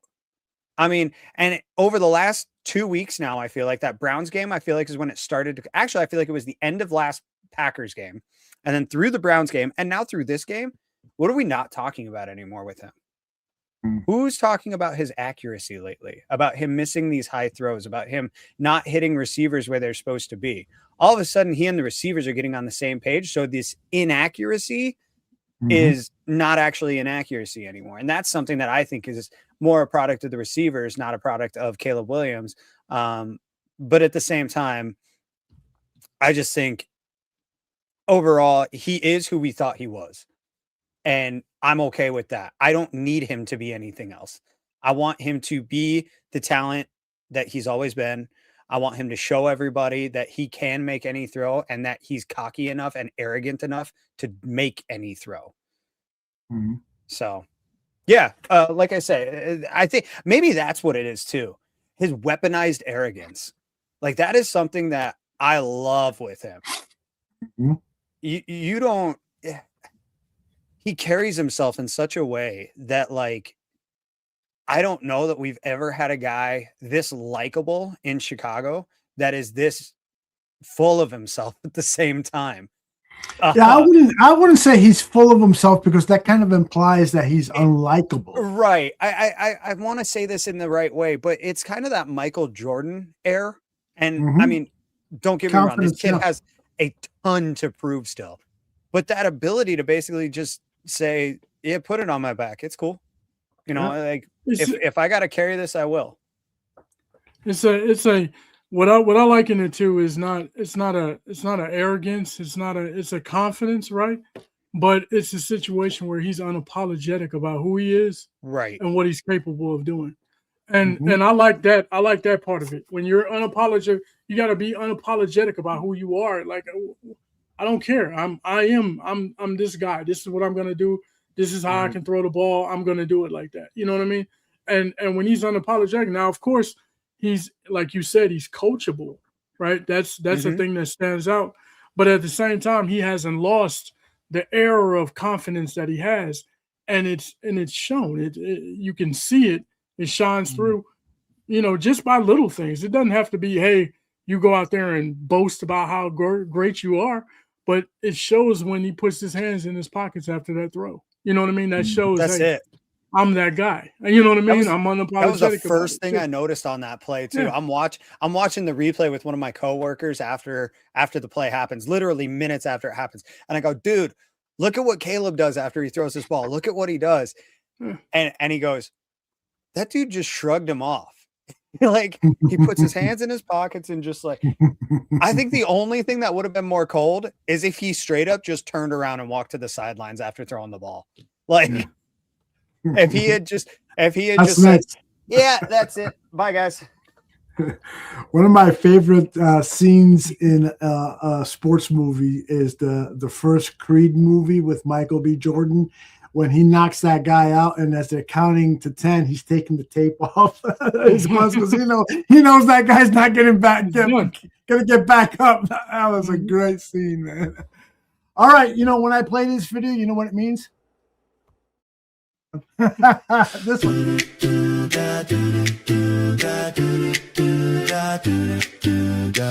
He's about to make me hungry. Gonna microwave popcorn, trust me. When he talks about food, my appetite is renewed. This is Fitz with his restaurant critique. Always get hungry when I see that. Fitz, how are you, man? Good. How's everybody doing tonight? Not bad. Very happy. All right. Very happy. Great to be back. Good to see you, man. How are things? I see you've been working on weekends. You've been eating at Every nights. Every Saturday you work? Yeah, pretty much Wednesday through Saturday for sure. Yeah. Oh, What were you doing Saturday night? I got home right at kickoff. All right. All right. I got home at kickoff. Perfect timing. Yes, definitely. Had some food ready to go and had a great night. Did you hook the hot dogs up? Yep, I made some hot dogs. I had some natural casing Vienna beef hot dogs that I got from the Vienna beef store my trip there a few days earlier, and had a great night. It was one of the most memorable nights as a Bears fan in a long time. It was a long night too. I didn't go to bed till probably 1:30, 2 o'clock in the morning. It was just Everybody's amped up. Oh yeah. Jeez. Hey, let me ask everybody, how did you see the game? Did you see it with family? Did you see it with friends and stuff? What was the atmosphere like when you watched the game? Fitz, starting with you. Yeah, I was at home. It was just me and my wife. She was making sure I didn't stroke out. You know, it was just I hear you. checking That's on what me my with wife was my doing. reactions. I mean, for 3 quarters, it was pretty dull. You know, just sort of just sitting there. You know, doing the. Yeah, you know, frustrating. not much going on until the last 30 minutes. But yeah, it was just the two of us, and it was had the fire going. It was kind of a nice night. So yeah, nice. Zim, what about you? Did you see it with your sons? No, I was working. I closed the restaurant on Saturday nights. So I have one other well, guess what? The Bears won. They beat the Packers in the last. Oh, trust me, I watched it. I let everybody in the building know. I say I'm going to be pretty useless from about 7 to 10 o'clock at night.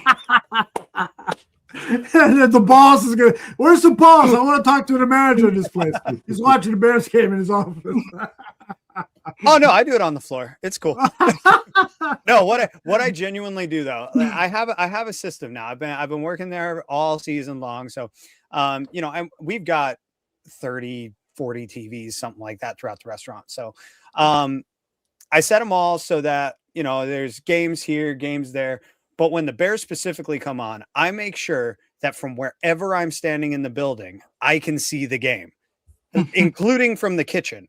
So I have it set so that there is not a spot in that restaurant I am not able to see the score of the game or see the game. And people will ask me something. I'll go, okay, play's over. What now? I work in 30-second bursts in between plays. But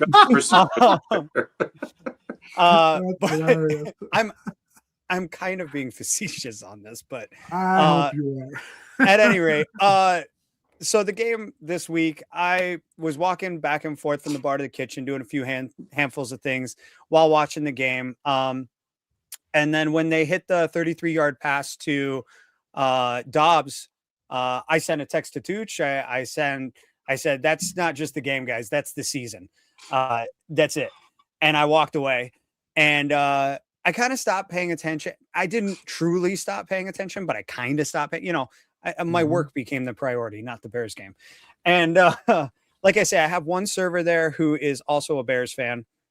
And about that point in the game, it was 9 o'clock or so when that happened. He went into the back to start doing all of his side work so he could go home, and pulled up YouTube videos on his phone instead of watching the game. He was like, I need to distract myself. I'm so pissed right now.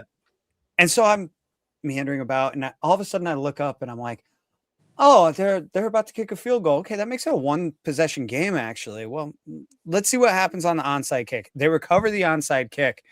I go running into the back, and I'm like, dude, they just got an onside kick. There's 1:05 left in the game. They're driving. You gotta see this. He's like, what? No way. So he comes out, and he and I go stand on the far side of the bar where, we're kind of out of the way and out of sight and everything. And we both just stood there and watched the rest of the game. Like, if people needed me, they knew where to find me. But, at that point, it's late enough in the night too that the store kind of runs itself. We just kind of stood there and watched it. I swear to God, when the walk-off happened, we high-fived each other so hard, I think I saw sparks come off my hand. We went into the walk-in and just like screamed and just never fucking give up. Never. Yeah, dude. That's like right. we were so amped up. And I still had to close the restaurant down after that too. And I'm all jacked up on adrenaline. And that was crazy. So anyway, long story short, I avoided my job. It's too late. You passed long story 2 minutes ago. Yeah, I know. I'm sorry, guys. I missed the beginning of the show. I got to make up for all of it and talk y'all's ears off. Tooch's cat is not impressed. Tooch, what about you? Did you see it with the girls? The game? Yeah. No, I was pretty much watching by myself. I just yelling a lot. So I think my family avoided me for 55 minutes. They know better, right? They know better. Yeah. What about you, Danikin? I was watching it. Yeah, I watched it with my son. He had a good time. He was running around screaming too when it happened. So especially with the onside kick, he was like, "They got it!" So that is awesome. Now I had my niece over, my stepdaughter, and my wife. So we all watched it together, and it was. Those first 3 quarters were awful because they weren't into the game much, and they're talking about, we're gonna go shopping at Macy's, and then this one's talking about this, and I'm like, oh, come on, let's at least listen to Tom Brady, And then finally, when it started to get tense, they were all like, I don't know how you could watch these games every week, Aldo. Yeah, this is new too. Anyway, yeah. And then when they scored that touchdown, that's when I sent out that video. You never fucking give up. because that's all I was reading on social media. People giving up, and I hate it when fans do that. Especially Ben Johnson's Bears. If we've learned anything, right? Don't give up. I wasn't giving up, but I was sort of resigning myself to the fact that this wasn't. It was just, here we go again, and it's like we're gonna have to wait another year to try to get back in this rivalry, and that's what I was thinking about. But when they got the onside kick, I was like, okay, I was confident they were scoring a touchdown. Yeah, whether or not they wanted it in overtime, I wasn't sure yet, but I was like, okay, they're going to score a touchdown. This one's going to overtime. But I was comparing that game. It was almost like the exact opposite of the opening night against Minnesota, where for 3 quarters they did everything, pretty much right and had everything going. It was that last quarter where everything fell apart. The first 3 quarters, it was bad football. It was ugly to watch. It wasn't. I know the commentators were excited about it, but just watching, it was like, what's going on here? No one's scoring. No one's doing anything.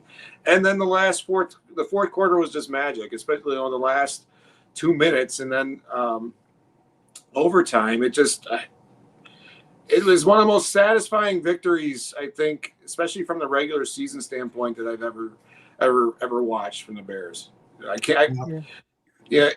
Given the team and the situation that they were playing, that they were playing against, it tops the 2001 Mike Brown. That was against the 49ers, right? Right. Yeah. Browns, then Niners, yeah. And the Browns, yeah, they did the Browns. It tops that, and it tops 2006. They are who we thought they were game. In Arizona. That one was tough, though, man. That Monday night game was. That was great. Oh yeah, that was wild. That was must see. But it probably does top it though. But just because it's the Packers, it was for control of the division. It's December. It just everything about it. It's everything we've wanted the last few years. We wanted meaningful games in December, and no game in December is more meaningful than that. So that. I will say this. The rivalry is back though. Oh And it didn't take. I don't think it took this game to get there, because the last 5 games have been 1-score games between these two teams, right? So they're hard-fought games, and that might be what we get because the coaching on both sides is so good. Like I said before, LaFleur is good. He's a good coach. Oh yeah. And of course Ben Johnson is who he is. There's talent on both sides. There's defenses on both sides, and you're probably going to get more games like this than a blowout. Of course, I'd love to see them beat the brakes off of Green Bay, just totally embarrass them. That would be, I would have just as much fun with that type of game as this one. But I think you'll see a lot of these type of games going forward, because these teams they're evenly matched in many ways. Yeah, LaFleur annoys me because it's like everything he calls is right. I'm convinced that on that 4th and 1, had they not fumbled, they would have gotten the first down. I mean, whatever play he had was going. The run would go to the right place, the pass would go to the right person. It's because they fumbled that it didn't work. No, that defense was swarming at that point. I don't think there is a player in the world, in the history of the sport, who could have gotten 1 yard against that defense at that point in time. They were jacked, dude. Well, you got to put the picture up on that one. Aldo. What's the picture? What's the picture? The standing Aldo, in the courtroom. Yeah. Clip this next part. I want to see the Bears beat the Packers so bad they have to rebuild. That's good. That would be great. Yeah. Well, I'll tell you one thing. A lot of people were from Green Bay were saying, we didn't have Micah Parsons, we didn't have this guy or that guy on defense. That actually put the Bears at somewhat of a disadvantage because we didn't know what Mark Hafley was going to do without Parsons in. And this is not just coming from me. This is from some of the sports analysts. And not having their their safety, who's a really good against the run game and so forth. So this was a whole new defense that the Packers threw it, and everybody was saying Hafley did a sensational job of calling a defense against the Bears offense. Now, he did a great job. For those Packer fans that were using that as an excuse, I got a reminder for you. He's not going to be there next year. He's going to get a head coaching job, and you guys are back to square one with a new defensive coordinator. You got that the players have to get used to. So I said earlier in the show to Danikin, every excuse that the Packer fans came up with why they lost that game, I could throw right back at them and come up with a better excuse as to why the Bears did win that game, or The heaters weren't working, Fitz. Yeah, right. Call OSHA. Some fan. Call OSHA. That's an OSHA violation. His hands were too cold to get the snap on fourth down. That was like some old school George Hallis, or Yeah, I thought that too. Hallis would have done, or like There's in no way that was basketball unintentional. in basketball Boston. when Red Auerbach would like turn off the ACs in the visiting locker rooms. They flood the locker room in Boston. The visitor locker room, they'd be flooded at halftime. You go in there and it's like water everywhere, and it's like, what in the world? Yeah, that was some old school stuff. I love it. I just, it brings back the old rivalry. So it's D. dirty. Stan It's a rivalry. I'm sorry. D. Stanton is asking if there's going to be a third game in the Packers in the playoffs. Zim says the Packers aren't making No. the playoffs. Bears are getting the 1 seed, and Packers are missing the playoffs. Okay, I love it. Well, I would love that. It's not in the car. I mean, you just know we're gonna face them again, No. right? Yeah. And I don't want to. You want to be real? I don't want to face him again. Well, I don't either. But I don't know that the Better Bears win can do too. that again. They can. Ben They said can. he wants to beat them twice a year, so they got to have him in the I playoffs. love They already that. beat him twice this year. Ben just wasn't a part of the first one. Speaking of, That's right. fun fact from Bill Zimmerman: Ben Johnson's win over the Packers last night. There's one statement that needs to come out of all of this. Matt Eberflus is the only coach in the history of the Chicago Bears to never beat the Green Bay Packers. Holy shit. That includes Thomas Brown, the only interim head coach in the history of the Chicago Bears. Wow. So wow, because I'm thinking, who was the way back when? Gibran? Abe Gibran, that was the one. I'm like, I guess he beat I think he got one. He got one. Yeah, I think he won like his one. only win as a Bear coach. Probably, yeah. Yeah. I think it was like he had a winning percentage of less than 200 as a coach. Mm-hmm. I'll tell you one thing. That guy was a terrible head coach, but he was fun to watch on the sidelines. yeah. He has such a big-ass personality. And that guy, talk about eating. That guy would love a hoagie sandwich just about any time. That's a good segue to your restaurant review, Fitz. Tell us about it. Nice. Oh yes, the hoagie place. Great Chicago spot. Just sort of out on the south side of the city, and just a great food area. There's a lot of great spots in that Auburn Grisham area, and they got this great sandwich that's very unique to Chicago. The sweet steak. It's a steak sandwich, and they've got this sweet sauce on it with onions and peppers and cheese and. Oh, it's just so good. It's one of those things that makes Chicago it makes it Chicago. And I've been there a couple times now. And if it weren't for the fact that I try to get to more places, I'd go there again. But yeah, so it's just, the sweet steak is one of those sandwiches that I haven't heard much from outside of Chicago. And it time to spread the word. I wouldn't mind if other cities copied it. So. Very cool. Love the video, and here it is. Looking for something different? Try the sweet steak sandwich from the Hoagie Place at 8147 South Halsted in the Auburn Grisham neighborhood on Chicago's South Side. The Hoagie Place has a wide variety of sandwiches and hoagies. This uniquely Chicago sandwich comes with thin sliced steak with cheese, tomatoes, peppers, onions, and their signature sweet sauce on a hoagie roll. This sandwich was just as its name, sweet deliciousness on a bun. Get it on Mondays with fries and a can of pop, all for just $7.25. And don't forget the pizza puff.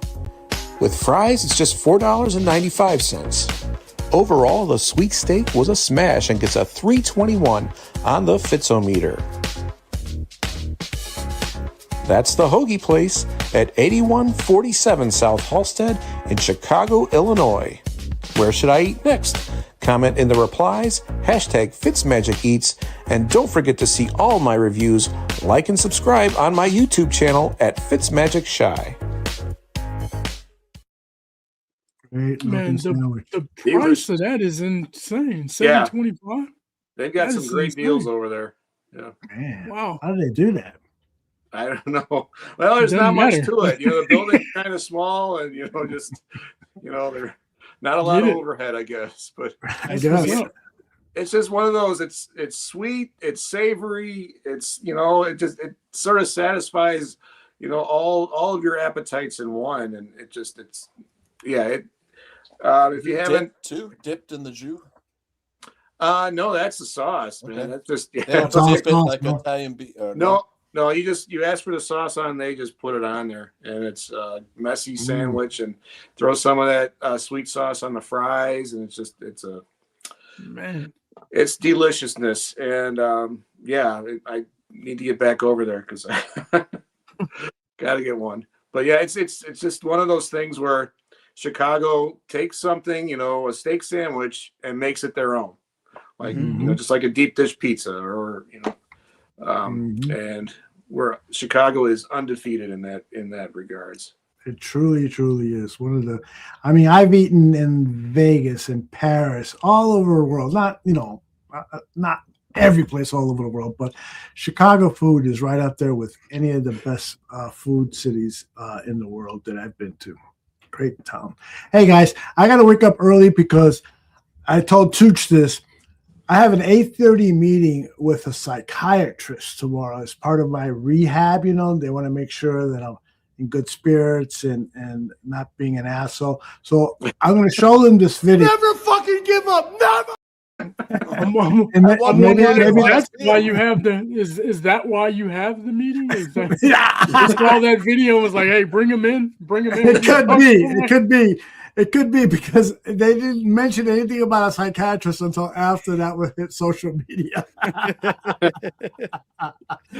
So I'm going to let you guys have rest of the fun for as long as you go. I'll be listening as I'm getting ready for bed, and really appreciate you guys and everyone in the chat. Have fun, and we'll see you on. Hey, by the way, do you want to do this again next Tuesday? So that way we can avoid New Year's Eve on Wednesday. Sounds we good. We could talk offline about it, but yeah, let's try to do it Tuesday. Love you guys, and we'll see you soon. Okay. All right. Be well. All right. Take it easy. All right, Fitz. I have one thing for you. Okay.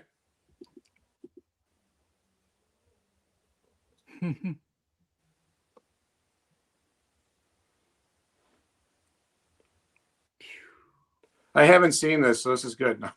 I know. What an angle. Man. It's all 22.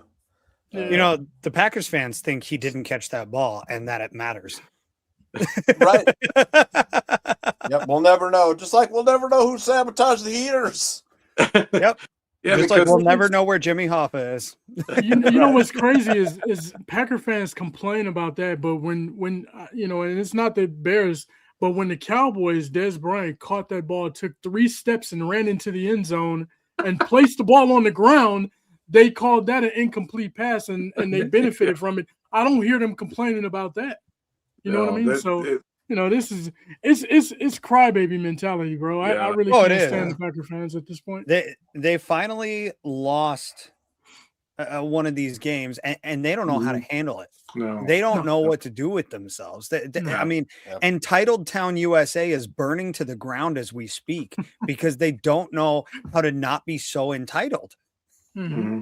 They don't know how to lose. Yeah.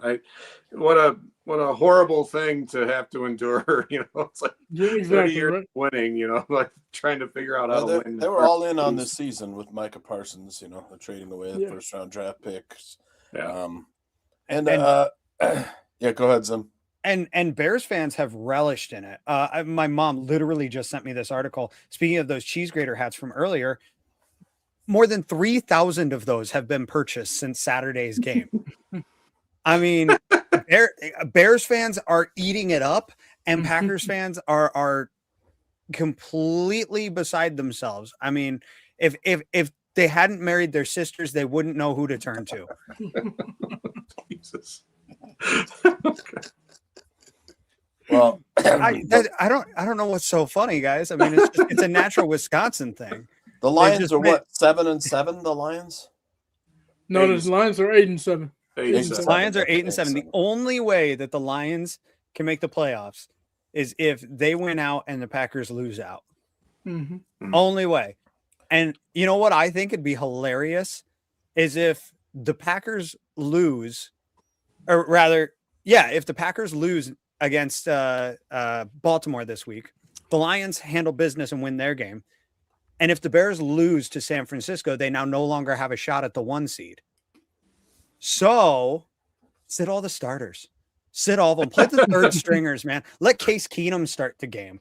You know, I want to see Case Keenum and Maurice Alexander out there, and like just don't even try. Let Declan Doyle run the play calling for the day. Like, I mean, I'm saying take strategy completely out of the game. Just lay down and knock the Packers out of the playoffs by being shitty for a day. And then you don't, no quarterback. And then you don't tip your hand to the Lions, who you would then have to play the following week in the playoffs.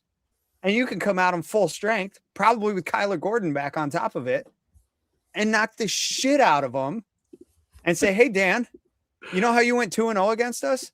That was because we let you. Yeah. Gosh, I don't know. And Dr. Truth, you see Dr. Truth, he made a statement up there. He said that was a busted coverage by Nixon, who was draped over. First of all, that was a pass interference when DJ Moore, he still caught the ball and still made the play. Mm-hmm.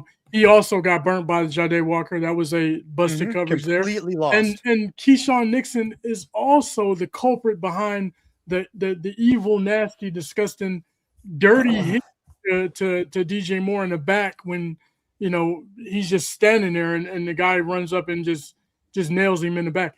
And we have Packer fans complaining still about a tackle that was made on their quarterback or whatever they want to say about this catch that DJ Moore made.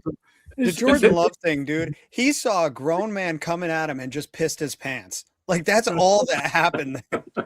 I mean, don't get me wrong. I probably would too, but I'm not getting paid $55 million to stand there and take the hit either.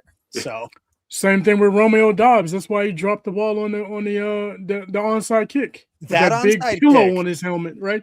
He got the big pillow on his helmet. He was obviously afraid that somebody was about to come and nail him and he was going to get another concussion. So he curled up and he dropped the ball. You know, again, in his shoes, I'd probably be pretty freaking scared too.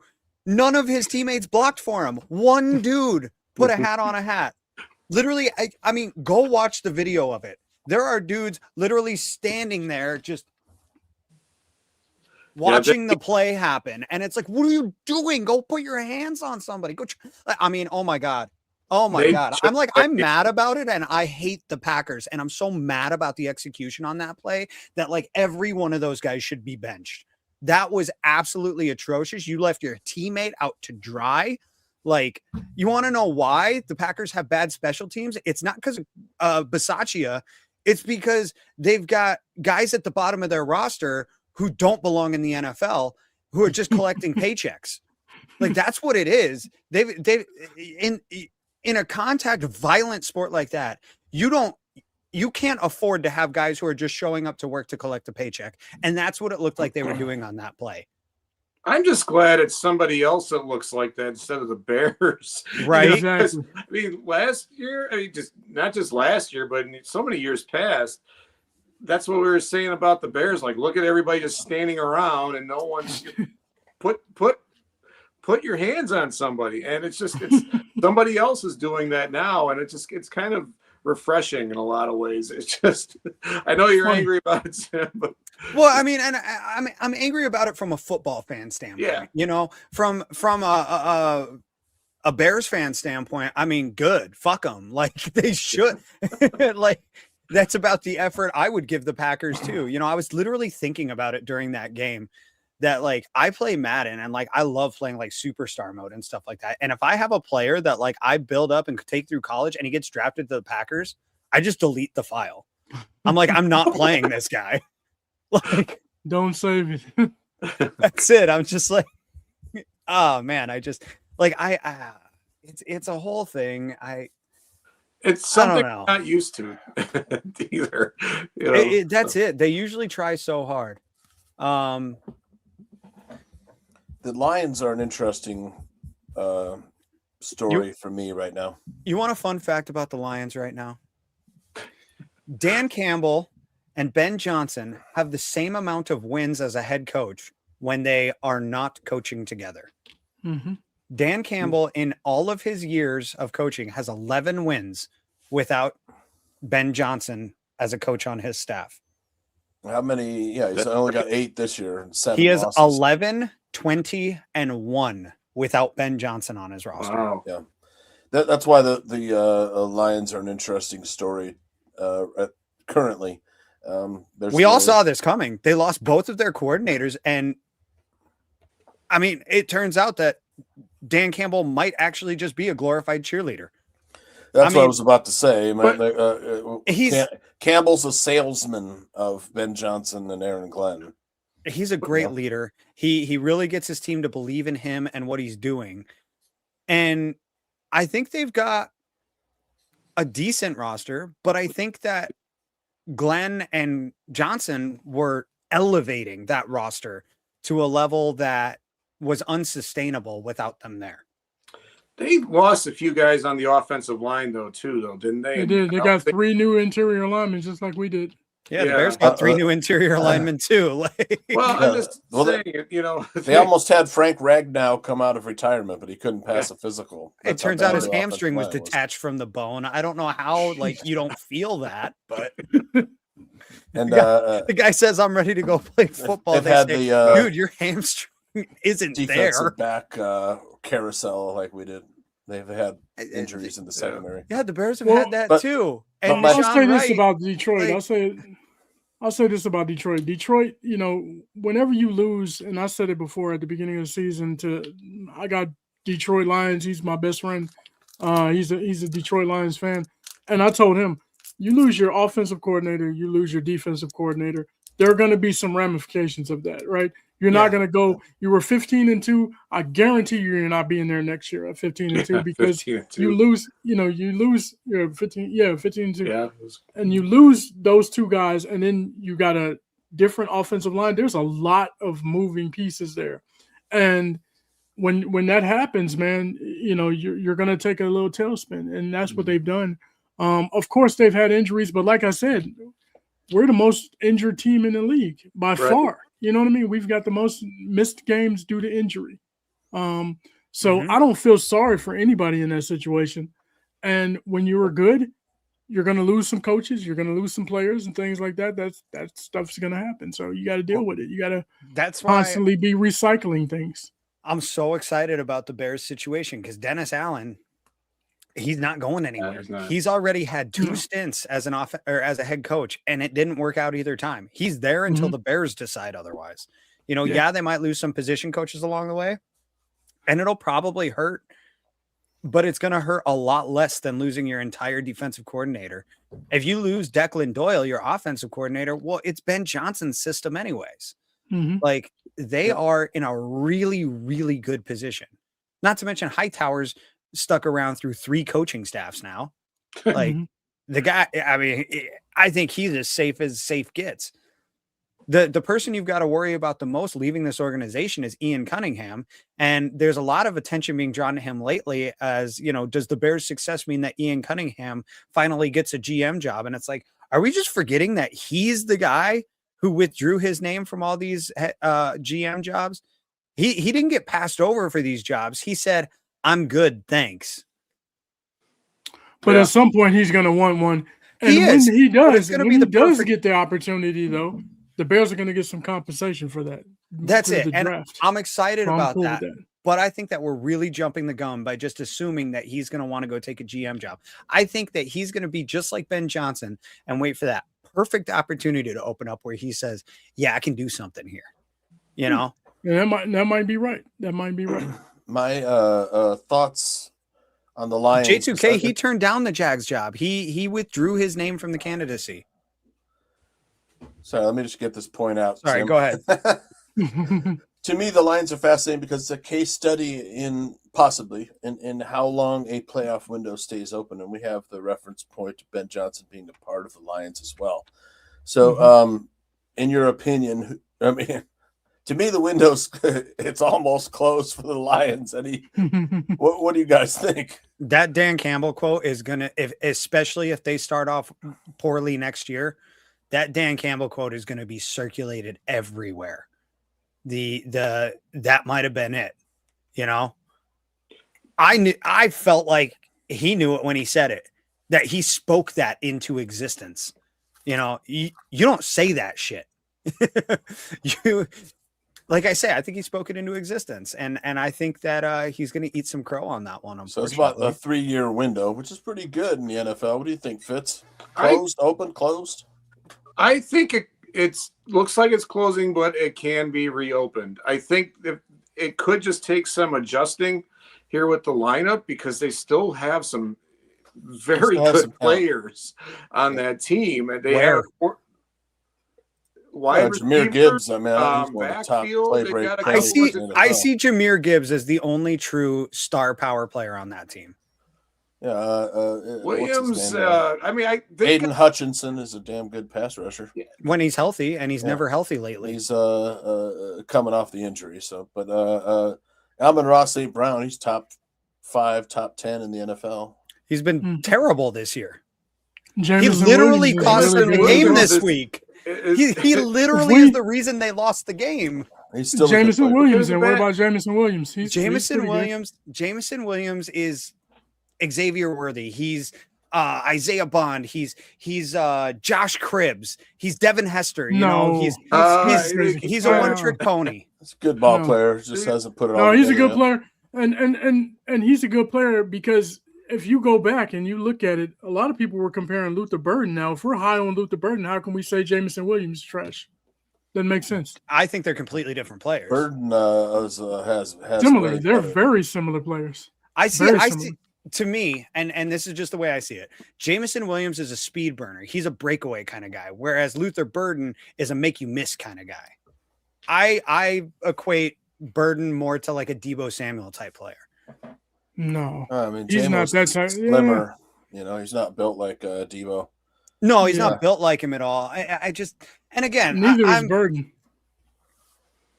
I think they still have a decent roster. I think I'll put it like this. I think the Lions have they have some issues with injuries the same way we have. They've been decimated by injuries. Yep. I don't think their window is closed. I think they're going to be good for the next few years, next couple of years or so. I don't think Dan Campbell's a terrible coach, but when you have that much upheaval, it's not just the offensive coordinator, defensive coordinator. We took positional coaches from them. Aaron Glenn took some of his positional coaches with him to New York. So you had a lot of transition. Turnover. Yeah. So when you have that much movement in your coaching staff and along the offensive line, we talk about the trenches all the time. That's very important. Playoff windows closed this year, could reopen next year. Yeah, absolutely. Yeah, that's fair, right? I wouldn't necessarily go into rebuild mode there. No. Yeah. No, not by any means. They believe in their team enough that they should keep investing in it and not tear it down by any means. But if they started 1-3 next year, you could that coach seat's gonna be hot. Yeah, it's gonna be on fire. If on fire like that. The Packers are also interesting in this playoff scenarios, like Zim said. Jordan Love could play Saturday. The concussion protocol. He could. He shouldn't. But if he does, it would be the most ultimate case of Packers bias we've seen in a long time. If he doesn't, and Malik Willis's shoulder prevents him from playing. Right shoulder, The practice squad quarterback is Clayton Tune out of Houston. I don't know that we've seen a single player. Striking I want to see NFL teams. I don't know that we've seen a single player in the league this year get knocked out of a game with a concussion and get to play the next week. Concussion protocol has tightened up a lot over the last 4 or 5 years, and these guys get knocked out of games and they're basically required to miss a game. If Jordan Love is allowed to play this week, I think that is just outright favoritism being portrayed towards the Packers. Well, they do have the extra day. You know, they played on Saturday. So. Big whoop. I think they're completely mishandling the situation. I think that, you know, again, if it's truly about player safety, he won't play this week. But it's not about player safety. It's about making money. And Jordan Love makes them a lot more money than Clayton Tune. Well, I don't know. I don't know what the protocol is when it comes to concussions or anything like that. But if the guy passes the concussion protocol, then I don't care if he plays or not. I don't fear them. I'm not afraid of them. I can care less. We already beat them. At the end of the day, let's beat them again. I've never been a fan. Like I want to see it. I want to beat. Yeah. I want to beat where we need to be to get where we want to go. That's what I want to see. Yeah. They had a game plan for Jordan Love. They did not have a game plan for Malik Willis. And that's why it was a tight game until Malik Willis got in there. But still, it was. I mean, it was still pretty tight. You know, it was. But Malik Willis was giving them fits for a minute there. Oh yeah. There's definitely. I mean, 5 phases of concussion protocol that a player has to pass. Mm-hmm. Okay. Phase 1 is symptom limited activity like rest, light aerobic exercise like walking or stationary bike. 2 is aerobic exercise, increased cardiovascular activity, building up to moderate levels with supervised strength training. These are all things they have to pass. Football specific exercise, drills mimicking game movements but without contact, including throwing, running, and agility work. And then 4, non-contact training drills. So participation in all non-contact team drills. And it's going to be tough for him to get to these 5 steps. I think Zim has a point here because of the holiday. There's a holiday. Yeah, that's true. You know? And then 5 is full football activity, and clearance by the team. For return to full contact practice or games, if he misses all the practices and then plays in another game, contingent on clearance from both the club physician and the independent neurological consultant. This is pretty fascinating to me, but that's a lot of steps, Zim, for Love to clear. It is. Mm-hmm. It is. Yep. So, I mean, we'll see what happens in the end. I don't know. I think that the Ravens are still trying to prove something. I don't know that they have a shot at the playoffs still, do they? I don't think so. I think they were eliminated. Yeah. And Lamar was knocked out of that game too. Yeah. He was. He's got a back issue now. Yeah, he got nailed in the back. They still have an 11% chance of making the playoffs, it says here. But they have to win the division in order to make the playoffs, which basically means, again, they basically win out and Pittsburgh loses out. And I think they need some help along those lines too. So I got the playoff pictures for all teams. So Broncos playoff clinching scenarios in the AFC. Man, I was playing around with the playoff machine. And the way that the rest of the season works out, I think there's a chance that the Broncos drop from the 1 seed all the way to the 5 seed. Wow. I mean, it's not a strong chance, but if they win and the Chargers lose versus the Texans on Saturday, then which is a real possibility. Broncos will clinch the AFC West. But if they lose and the Chargers win, then Week 18 is likely being played in prime time for the division. The Broncos have a tougher road to clinch the number 1 seed and home field advantage. It takes a lot of things. The Patriots can still grab that 1 seed, and their road to do it is a lot easier than the Broncos. Yeah. The AFC is it's as interesting as the NFC was 2 weeks ago. The NFC is sort of falling into place here. There's still some chances that San Francisco can get the 1 seed. There's 3 chances for the 1 seed, but the Bears are locked into either the 1 or the 2 seed, right? The Niners are locked into either the 5 or the 1 seed, and Seattle's in the same spot. I think Seattle could actually get the 2 seed. I think they could go 1, 2, or 5. Your 7 seed. It's either the Packers or the Lions. 10-5, the Eagles? Yeah. Eagles are locked into the 3 spot. They cannot move because up we held or the down. tiebreaker over them. Mm-hmm. Yeah. They cannot move up or down. They've got the 3 seed. It's done. It's set. Over with. And yeah, so like I say, NFC is really getting not really as interesting. The AFC, super interesting. They're 10-5. The Eagles are. Yeah. Yeah. Let me pull it up. It can't be locked up then. It's not locked up then. Well, they've won the division. Oh, they won their division, but they could pass us if 12-5 if the Bears. If they lose, Let's see. Do they pass? 12-5. Who do they play? They play Buffalo, and so let's see if they win and Bears lose. If they win out and we lose out, then they can pass us possibly. No, they cannot. No. Nope. Bears, like I say, Bears are locked into either the 1 or the 2 seed. Because the Bears hold the tiebreaker over them. The best either team can finish is 12-5. Or the Bears, Eagles could. We're only one game up on them. If we gotcha. We have the Bears to lose can get the 2, 3 they seed. have, That's they have right. to win 2. They'd have to win both, and we'd have to lose both. Right. Bears would have to lose out, and Eagles would have to lose out. Or the win Eagles out, would have rather. to win out. Right. Yep. I'm cool with that. I think the Bears could beat the Rams, who they would likely play as a 6 seed. Yeah. Rams are tough, man. They are tough. But I think the Bears can win it. Match up well with them. They have to come to Chicago in the middle of corners against Puka. I think. Hey, I mean, we just saw in Seattle, you don't have to beat Puka.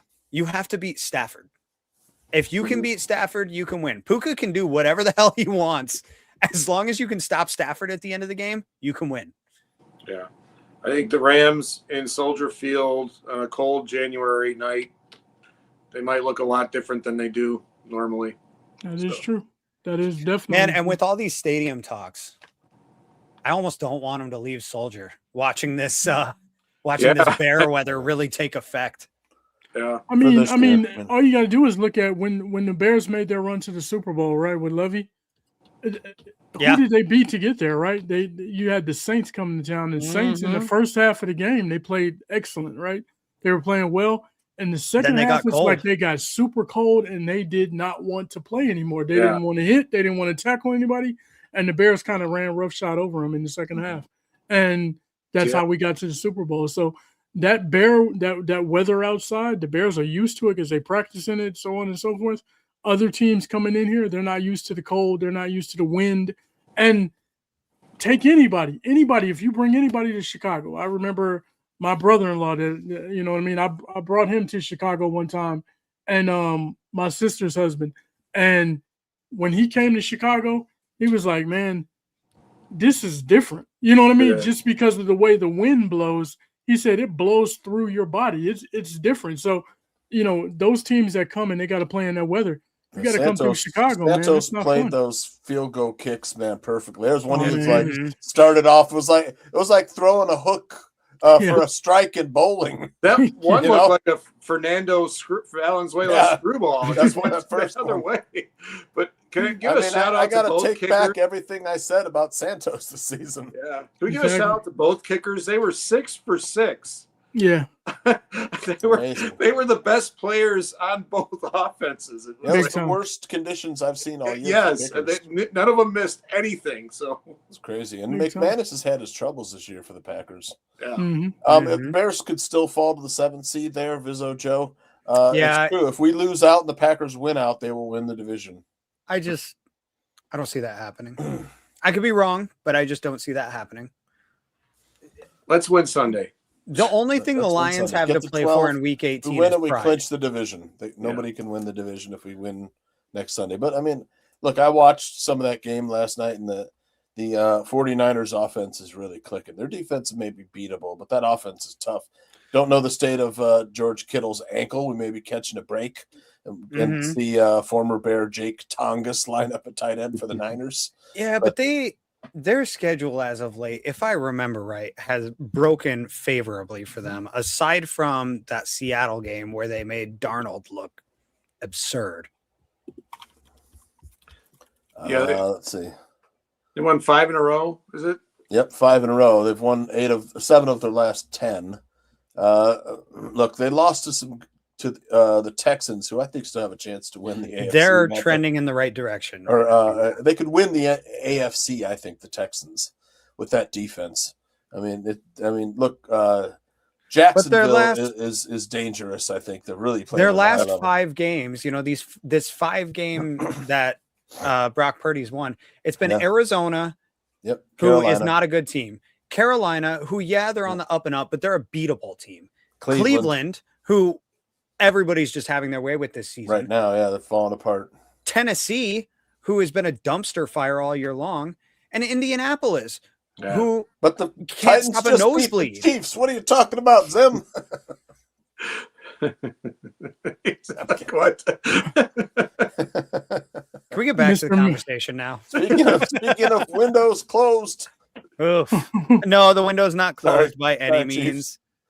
The Chiefs are the Chiefs are experiencing some growing pains. They've got to learn how to play.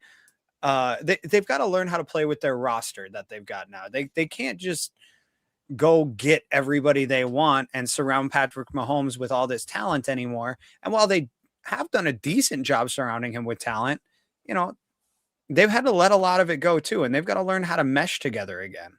And I think that's all we're seeing this year. And his injury really sucks. I think the biggest problem for the Chiefs though is not that they can't get talent, because I think they got talent. They got Rashee Rice, he can make plays. They got Xavier Worthy, he can make plays. You still got, you know, your tight end there. But the problem is that it's a little bit of a slide, right, from what they're used to offensively when it comes to weapons. So it's not that they have terrible players. It's just a little bit. It's a notch below. But what they haven't done is change their game plan. Scrolls. They're still throwing instead of running the ball at all. And they should lean upon the run a little bit more. The Chiefs' offensive line and their offensive coordinator, Cliff. Yeah, offensive line of the Chiefs have had a lot of injuries and if they declined after Joe Thuney left. If they scapegoat anybody this year, I wouldn't be surprised to see Matt Nagy looking for a job again. Yep. In all reality, I could see him as the next coach of the Titans. No. Oh, God. He ain't getting no head coach job no time soon. I don't believe it. Probably not. I don't believe it. But I could still see the Titans trying to take a flyer on him. If they do, I'd be sad for the quarterback that just got drafted last year. Yeah, I'd be sad for their playmakers out there. I'd be sad for a lot of people out there. Yeah. Because I don't want to see guys just put in bad situations. And he's a terrible coach. He's horrible. Yes, he is. Playoff picture again. That division of the NFC West is 12-3 Seattle, 11-4 Rams, and we'll see the 11-4 49ers next week. Before we were talking, hey, the NFC North is the best division. You know, when you had the Lions, Packers, and Bears all doing. I mean, it's a strong division, middle but half. It's not of the the season. best division. No, the AFC West and the NFC West is the best division. I will say the NFC North will likely finish as the division as the tightest division in the league this year, considering every team is already at 7 wins. Yeah. Oh, you think okay when you count Minnesota? All right, yeah. Every team in the division is at 7 wins. I mean, there is a chance that every team in this division could finish.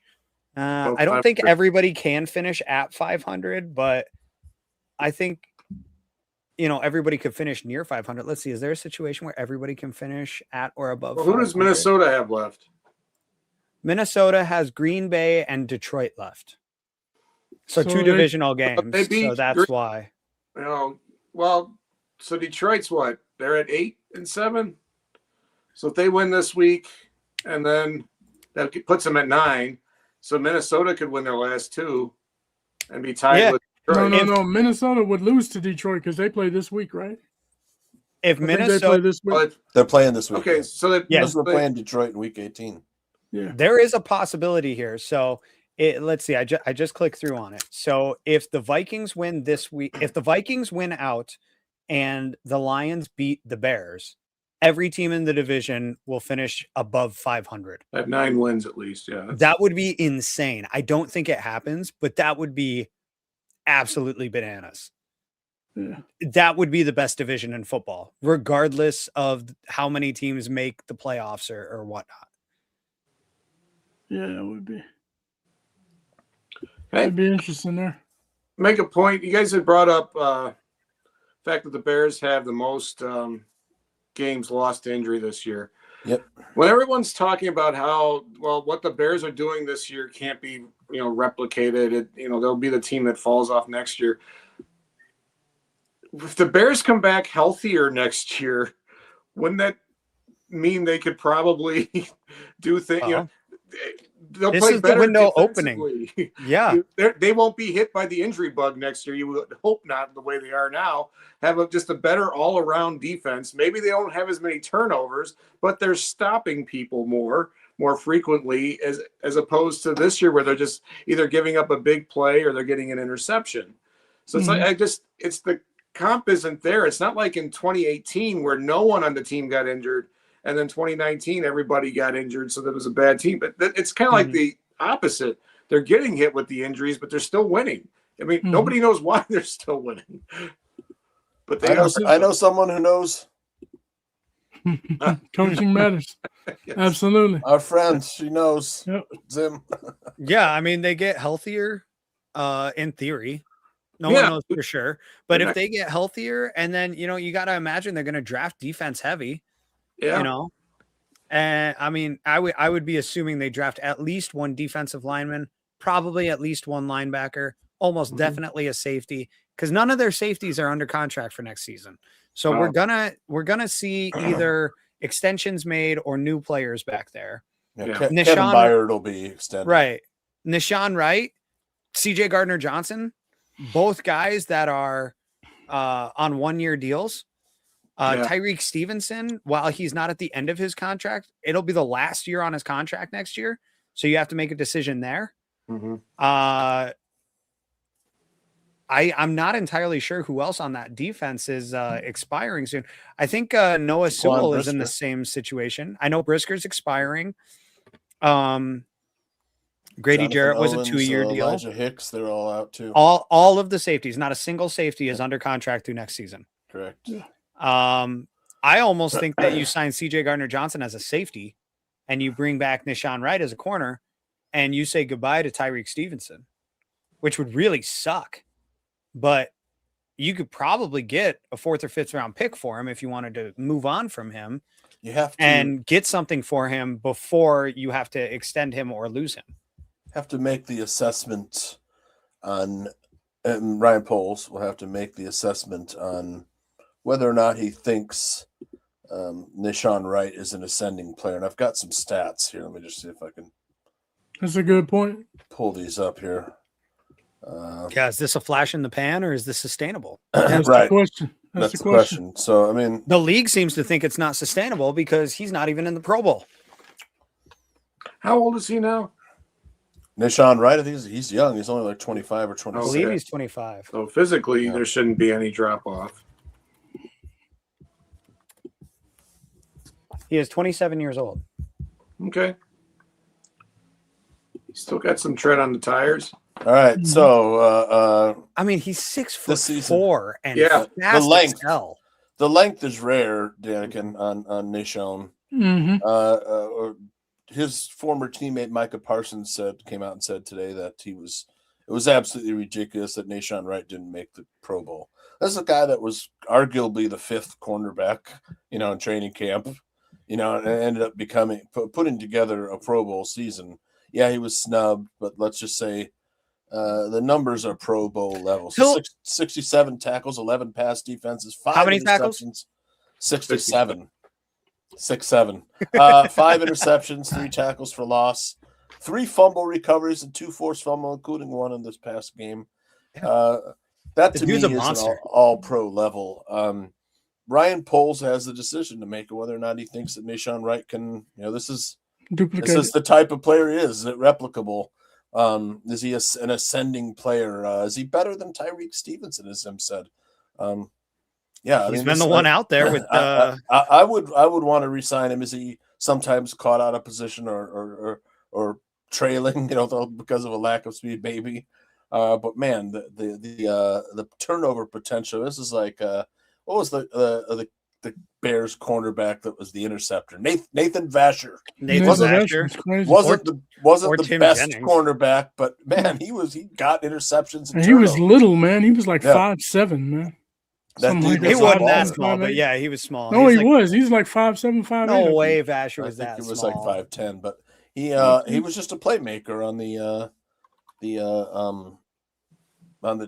for the defense, like Nashawn Wright is. I mean, there's 5'10".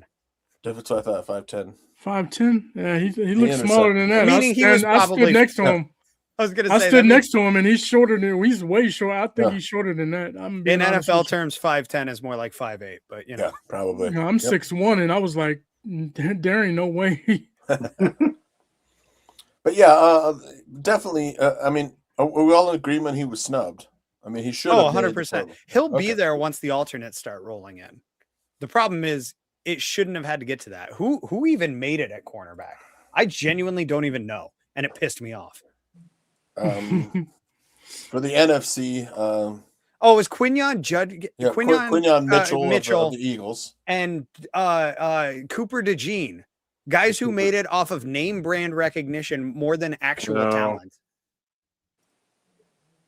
Like that. I'd love to have Cooper on the Bears, man. Look, he's a great player, but he's popular, so he gets the vote. I mean, why is Zach Bond in the Pro Bowl this year?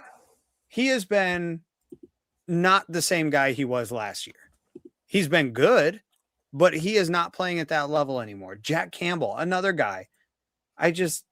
What? J.C. Horn, Devin Witherspoon, Cooper DeJean, Quinyon Mitchell are your cornerbacks. That is disgusting. What do you think of Howie's question here? Bears got 3 Pro Bowl players in: Joe Tooney, Drew Dahlman, Kevin Byard. Who do you think got slighted the most? Darnell Wright, Nashawn Wright, Montez Sweat? It's Nashawn Wright by a landslide. I mean, he leads the league in both turnovers. Wright brothers. Darnell Wright too, man. Darnell Wright is. He had an awesome season too. Man, he's easily top. It's just top 5. I would say top 3. He had some highlight. Right tackle. I mean, but look at the tackles that were named. It's Penei Sewell, Tristan Wirfs, Trent Williams. Are you going to tell me that those guys don't deserve to be there over Wright? I mean, I can see the argument for those guys is the thing. Yep. Josh Blackwell had a great special teams season so far. Playing nickelback, not so good. Montez, I like what he's done lately, but just as far as like Pro Bowl, Well, I mean, he had better stats than DeMarcus Lawrence, who made the Pro Bowl for Seattle. But Seattle is like flying high right now. Yeah. I still think Darnell Wright and Nashawn should have both made it. I just do. I don't understand what the point of the fan vote is if it is so lowly factored into all this. It's just to get involvement. That's all it is. It seems like it's just to make you feel like you did something, right? Not like you actually did anything. 100%. Yeah. All right. Let's see. Anybody watch the game last night? I mean, the Bears still have to figure out how to stop Christian McCaffrey because that dude's still pretty good. Yeah, I had it on in the background. Indianapolis isn't that good on defense. No, their defense is terrible. It was impressive. I mean, Purdy threw 5 touchdown passes, so it's like it's nothing to sneeze at.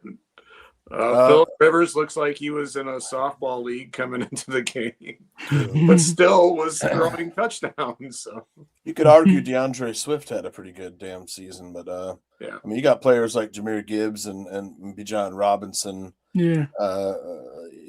Christian McCaffrey. That's a tough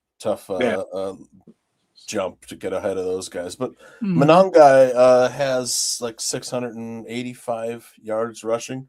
He's about 150 yards away from breaking Isaiah Pacheco's record for most rushing yards for a rookie in the first season. But Monangai has had a great season for the Bears. What a surprise! 7th round pick. You love how hard this kid plays, man. I forgot what someone said. He had angry runs. Yeah, did you see the run that that run was, he hits the guy, runs the guy over, and then picks up another 10 yards after that. I mean, that's just he's over 700 now. Then I guess it's crazy. Remember before the season when everybody was asking what they were going to do at running back? 685 for the season. I could be wrong.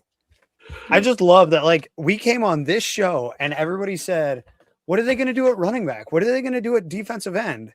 Yeah, and we all said this 731 yards for Monangai. So he's about 100 yards away from breaking Isaiah Pacheco's rookie record. That'd be nice. What is the record? I thought, let me see. I don't have the exact. A 7th round pick. Sorry, 7th round rookie. I was going to say, because Zeke Elliott led the league in rushing as a rookie with like 1,500 yards. So that's what I was. I neglected to say the record for a 7th round rookie. Gotcha. 7th round or later. So, yep. Yeah, I guess Arian Foster didn't really break out till like his 2nd or 3rd season. Yeah, because he was a UDFA. What about Priest Holmes? Adrian Peterson, I thought, kind of got going from day one. Yeah, he was a 1st round pick though. Oh, okay, right. So 7th round pick. The record is Isaiah Pacheco's right now with 831. I think I had a graphic. I just can't find it. See, Aldo had started a bunch of stuff here too. Let's see. We got that. Caleb Williams currently 439 yards away from breaking the franchise record for most passing yards in a season. How many yards away? 439. So 220. 220 a game. Yeah, Eric Kramer's record. Eric Kramer. You guys weren't on when I talked about that stat, the drop ball stat. I heard that. I was driving. Yeah, 356 yards. Yeah, 356 yards could be added. So and what I did cut that in half. Yeah, cut it in half. Yeah. What I did want to say about that stat too is that only accounts for where they were when they dropped the ball. That stat doesn't account for rack yards that they could have gotten on top of it. Exactly. I mean, if the receivers just catch the damn ball, the whole thing that they're paid to do. And like you said, Fitz, it's like half of it. If you cut it down to half, because I know earlier in the season, I'm not sure what it is now, but the drop rate was like 5.7. Yeah, and the NFL team should be around 2.2 to 2.4. So if you cut that 5.7 in half, you're adding another 200 yards to your passing total. Right? Yeah, at least. DeAndre Swift is at almost 7 yards from 1,000 yards rushing. Nice. A question here from Cliff: would you guys extend DeAndre Swift? Who's better than him right now in the league? Like, be real. Like, this season, who has honestly been better than him? I mean, you could make an argument for C-Mac, Jahmyr Gibbs, and Bijan Robinson. Those three have been. I think I could put about 5 guys. But Smith has been great, man.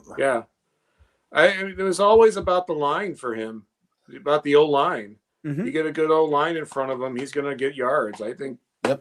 It's the whole thing is the offensive line, the interior, especially the rebuild. What would an extension be, 2 years? Man, it'd be tough, man, because, man, what is he's on the contract this year and next year, right? Next year too, yeah. I wouldn't extend him now. I wouldn't extend him now. Running backs, man. It's just a hard situation for running backs to be in. I know. They're the stars and they're the least longevity. Yeah.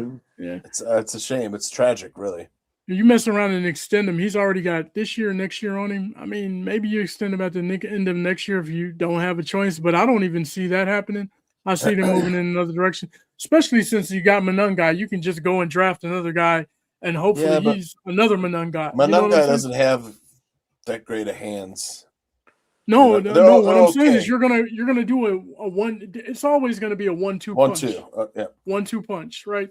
So even though you just go draft another guy that's similar to DeAndre Swift, and you just go back and forth. You go back and forth because I just don't see running backs getting that extensions and deals. And unless you're a Bijan Robinson, unless you're a Ezekiel Elliott, unless you're a, you know what I mean, that type of running back. I think they got to get somebody Jonathan in the Taylor pipeline, or whatever. but they should get somebody in the pipeline.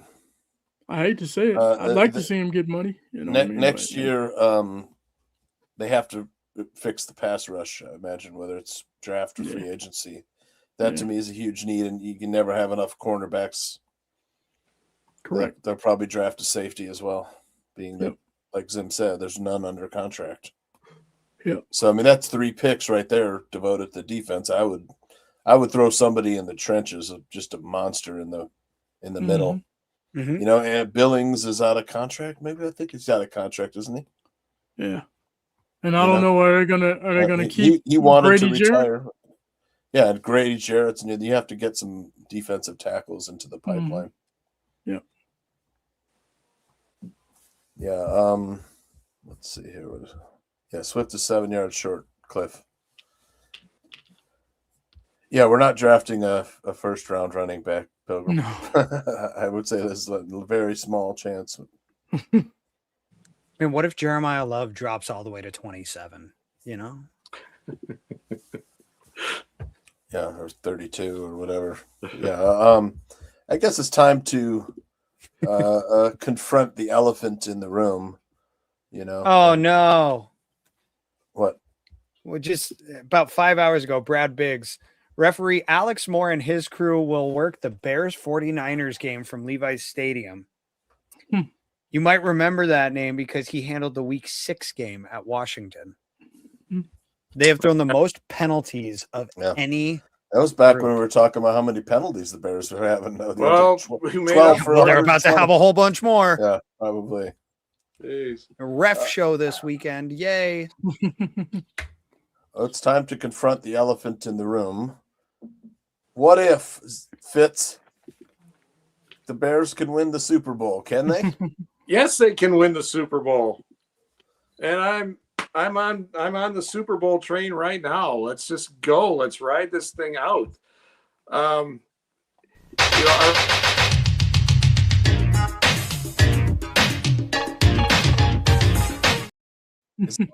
Zim laid it down. Do it. Let's Super do Bowl it. shuffle. You never know what next year can bring. So let's just. That was why in State not? of Affairs. It could be a totally different team situation. The schedule will be harder. There could be more. Somebody gets significant injured. injuries. You know, Lord. You know, God forbid somebody important. Important gets injured. I don't want to say names or anything like that to put it Can't out there. speak it into existence. But yeah, it just. I mean, look at the Packers. I mean, they lose Parsons and Love in 2 weeks like that. It just fortunes change in an instant in the NFL. So it's like we're riding high right now. Just keep riding it. And so I'm there for it. That was the end part of Bear State of Affairs, Danikin. Really, how long do the windows stay open? Like, you know, the Bears have to take advantage of the opening this year. Yeah, you know, they have to go for it. Anytime it's like a door, right? Like you they say give them an inch and they take a mile, right? Exactly. You know what I mean? That's what the Bears need to do. The door is inching open, or They the gave us window an you inch, might we're say is taking a foot cracked. now. Hey, let's jump through that window. You know Great what I mean? analogy. Let's try to jump it. You know, The windows stay open as long as a Chicago spring. It's like you open them for one day, get a nice breeze, and then all of a sudden you have to put the AC on the next day. That's what the NFL windows are that short. So I just, you know, or they can be that short. They're very rarely are you Kansas City or New England. You know, those are just the I guess outliers you would say. And so for everybody else, you take it when you got it. And I think the window's cracked. Let's open it up and fly through it. Yeah. Zim, can they win it all? In the past 9 years, this is from Pro Football Focus. In the past 9 Tim, years, can they win it all? in the Not past Pro 9 Football years, Focus. every team that has won the Super Bowl has had at least a top 11 offense and a top 13 defense. There are only 5 teams that match that criteria, and the Bears are one of them. So the And question is, Zim, can the Bears win? You're a yes, right? Yeah. Yeah. They are a team of destiny. They are. That's right. I said it. I've said it. I've said it multiple times this season. They are a team of destiny. Yes? Who, me? Yeah, you're a yes. Yeah, I think they. I Yeah, think they can too. I in the fourth quarter, if they're within a touchdown, that's what makes them. That's what makes this team so dangerous. Well, I mean, this thing is, football is, everybody knows the term any given Sunday. So at any given time, a team can beat another team. Sure. When you get into the playoffs, you never know what can happen. Home field advantage matters in the playoffs. I mean, it's a lot of different factors. So, if the Bears are in a situation where they're knocking on the door, I believe that they're going to do everything they can to get through. This will be a great test Saturday night against the Niners. Mhm. The problem I have sometimes is just they're so slow to get started, the Bears. Yeah. Yep. It was 55 minutes and we scored 6 points and then, had to turn the faucet on, a hose, full blast the hose at the end of That's the a great game. first drive. Yeah. But Yep. That's the problem. That's the problem all season. They've had Mhm. a decent opening when they have that first 15 scripted plays or whatever. And then after that, it goes dead. It was for a second and that third fourth quarter. and one really scripted somewhere. Yeah. I was going to ask you guys about that play call. Get your thoughts. Oh gosh! As soon as they lined up in Wildcat, I just put my head down. Like, what is going on? Had it been third down, maybe you do that. But 4th and 1, can't we just do a quarterback sneak like everybody else? Yeah. Jeez. Push. Menengai up the gut. Sometimes coaches, man, they outthink themselves. You know what I mean? And Ben Johnson, I think he took the blame for that. He said, "Hey, Terrible call by me." Yep. A long snap in that wind. I bet the wind had something to do with that snap too. Caleb has deceptive speed this season, I've noticed. I mean, Justin Fields, we all knew he had that home run speed, to break it all the way.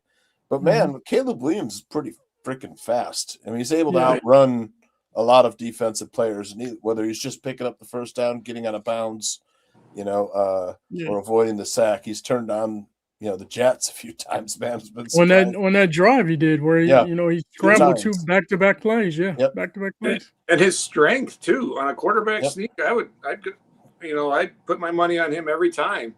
He's a strong man. My thoughts are there were better play calls, Ben. Yeah.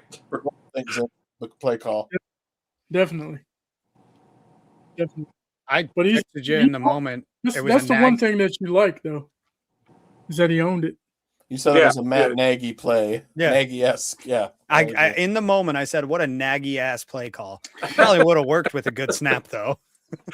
Yeah, the Drew Dahlman making the Pro Bowl. That is the concept was either you can direct snap to Cole Kmet for a sneak, or back to direct snap to Menengai and take it one of the holes. Or wherever he's supposed to go line up rewatch the play. whatever They hole. blocked it up right. Yeah, if he would have followed Kmet as a lead blocker, he had that yard. It literally, he just needed a better snap. Yep. To me, yes, it was an annoying play call because it was so unnecessary in the moment, but it would have worked. Difficulty level to play up, but sometimes I just want them to line up and pound it, smash them, whatever. Is it? And you guys talk about Caleb's speed, and I see some stuff in the comments about it. Caleb runs like a toddler that just got in trouble. Like the way he runs, it's hilarious to watch to me. And the way I say it's a toddler that was in trouble is because you can't catch him. He just got away, and you end up looking silly, even though they're the ones with their little legs just. That's what he reminds me of when he runs. That's a good one. That's funny. In Bears Day Affairs, I mentioned that Ben Johnson praised Ryan Poles for not only just putting together a talented roster, but with putting together good people, good players. The locker room is part of the reason this team is an 11-win team, and we all have to admit the personalities of not only the coaching staff is fantastic, but the players are having a great time. I mean, like I said last week, we learned a little bit about DJ Moore just because he'd been on so many teams with losing records. This is the first team ever, and you sort of understand the player and the person a little bit better. As far as putting together a great locker room, you have to tip your hat to Ryan Poles. I've bashed him so much on this show. Until this year, everything he has done has turned golden. I mean, he finally listened to the bar room and told him we need to build the trenches, and he rebuilt that offensive line. It's been fantastic. The offensive line is, given Caleb massive amounts of time compared to last year. This was last year. 68 sacks, Danikin. This year, Caleb's only been sacked 23 times, man. Offensive line has been fantastic. It's, they finally listened to build the offensive line like fans have been asking. But the other moves that Ryan Poles made have paid off. Monangai, 7th round pick. He couldn't get Ashton Genty. He said, "Let me get the next best thing," or in this case, it's actually kind of a better thing. And then Luther Burden, Colson Loveland, Ozzie Trapillo has been a revelation. The signing of Nashon Wright isn't, that turned out to be gold for him. He may not have thought the guy was going to actually start or make the team.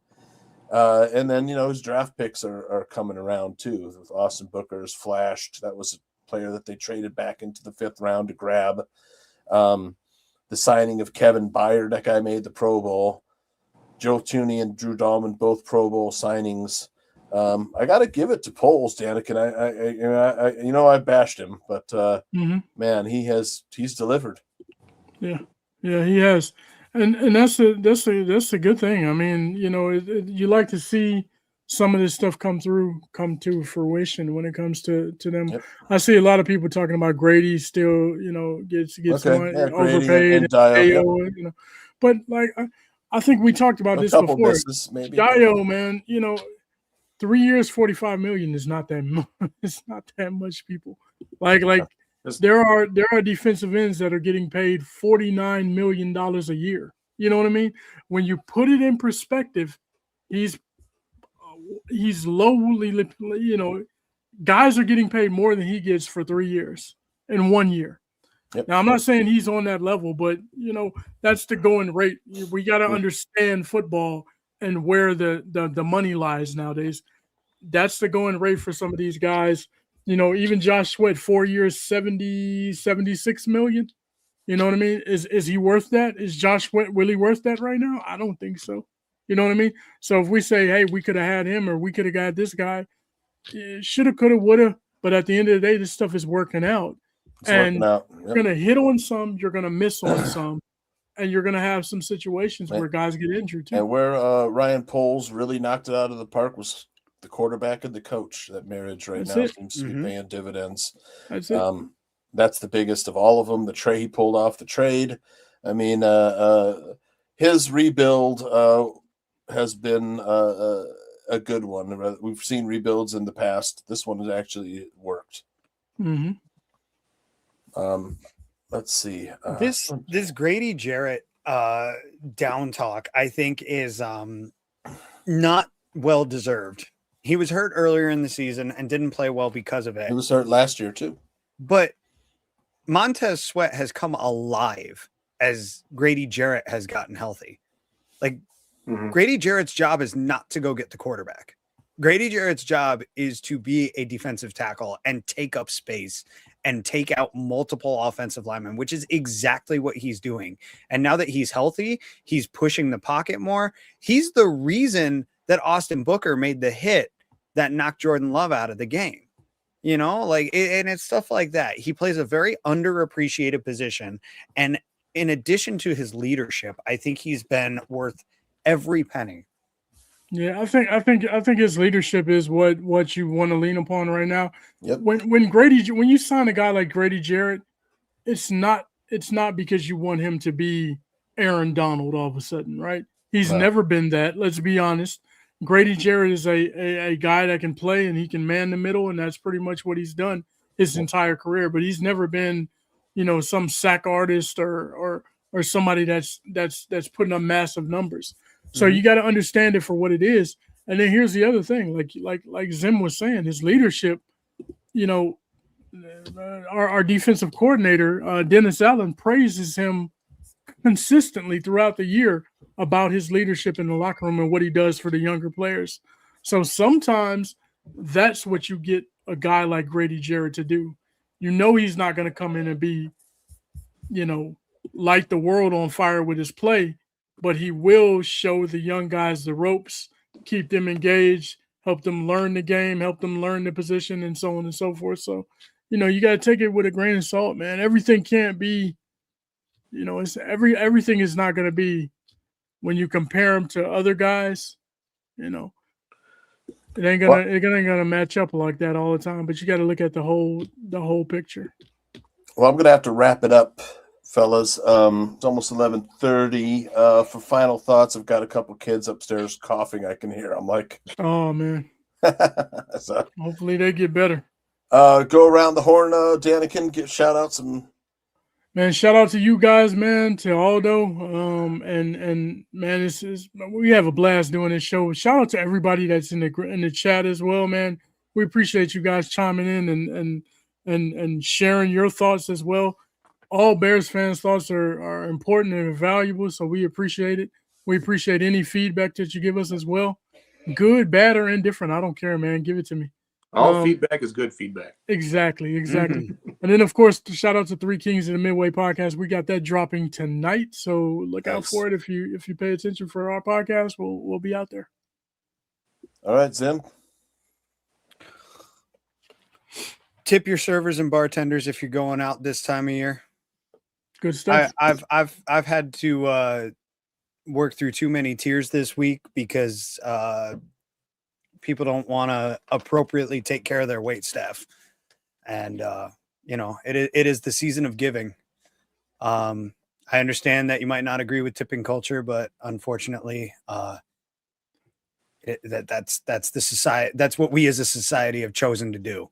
So please participate in it if you choose to partake in it. Again, I don't necessarily agree with it, but it is what it is. Outside of that, hug your family and loved ones. Enjoy your holidays. Spoil the kids.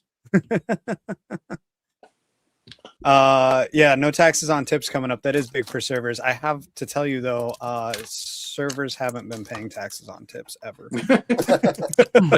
Those cash ones. Nobody real reports savvy that ones. shit. At any rate, no, it is big. It is big. It changes a lot of things for people, but at the same time, we still got to take care of them in the meantime. Well, we still got to take care of them, period. So yeah, Merry Christmas to everybody here. Happy New Year. If for whatever reason I don't make next week's show, I shouldn't have an issue, but I have no idea what my schedule is like right now. It's changing up.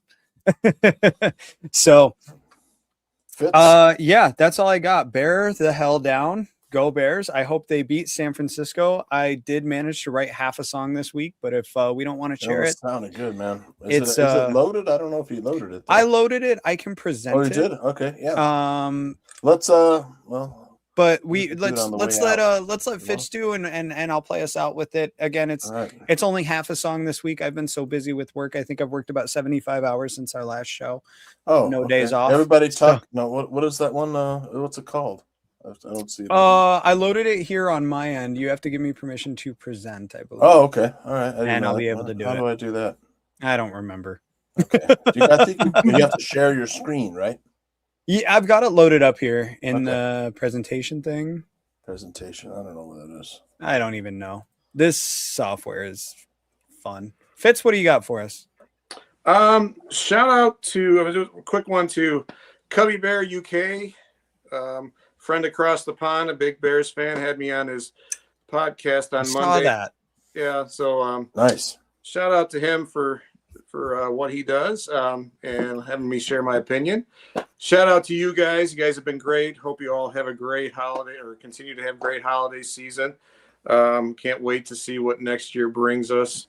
And then we didn't get to it today. That's fine. I know things were a little crazy, but I want to shout out to my daughter who is replicating and making my mom's chocolate chip cookies. Those look good. A little better. Or I shouldn't say better, but but just like Chicago, she's taking something great and making it her own. And I was about to say, man. Nice. I know you didn't just. I know your mom watches, man. You just said in trouble, Fitz. She is making sure the next generation is taking the cookies to a next level. And I got my little this is the National Lampoon's Vacation right cup. Enjoying Merry my Christmas. smoking. Kiss my ass. Kiss his ass. Marty Moose. So, but there you go. That's all I've got. Thanks again for having me on, and thanks to everybody watching out there. So, all right, you can roll it now, Zim. Merry Christmas to all the barflies, everyone out there, and all you guys too, from me. Enjoy the break. I don't have the option to. I think you have to. I think you have to do something. I don't even know. It's fine if it doesn't work. It doesn't. Is it called work. Statement Season? Yes. Okay. All right. That is it. Okay. All right. Hold on. Like I said, guys, it's only half a song. I've been working a million hours, and frankly, it's been so far down my list of things to do. I just wanted to spend some time with the family when I had a moment yesterday, which I think everybody will forgive me for. So yeah, I will close the show after this song. Then. All right. All right. Thanks again, everybody. All right. Happy holidays. Merry Festivus.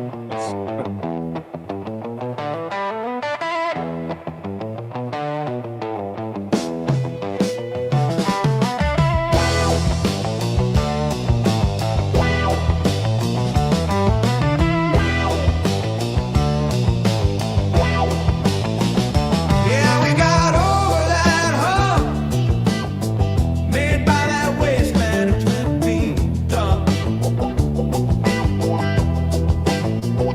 Superpowered by the clutch gene, coursing through the icy veins of 18.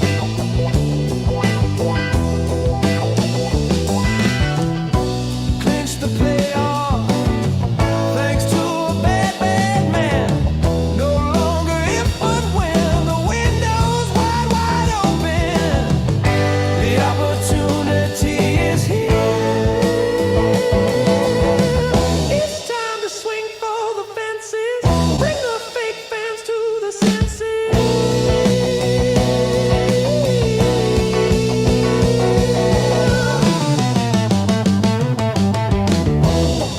It's a statement season, and we all know the reason. Keep sending us your doubt, and we'll keep knocking you out. Why not us? Super Bowl or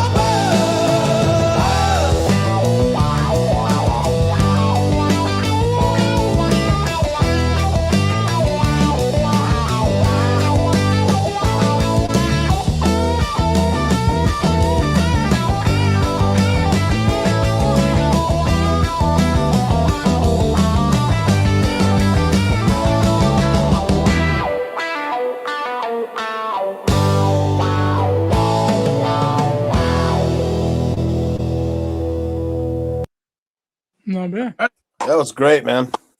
That's not I bad. love at it. all. It's like classic you. rock 70s. Yeah. Just trying to capture some of that psychedelic rock feel, but it's too slow for me to go full psych rock. So good stuff. All right, fellas. yeah, happy- Leonard Skinner vibes for Yeah, I sure. love Leonard Cliff. Skinner. Yeah. It was like I said, it was supposed to be like Bay Area bands, Jefferson Airplane, Grateful Dead kind of stuff, but it kind of morphed into something else after a while. Bridge of Sighs by Robin Trower. That sounded me like, if you know that album. Yeah, a lot of that. Great album.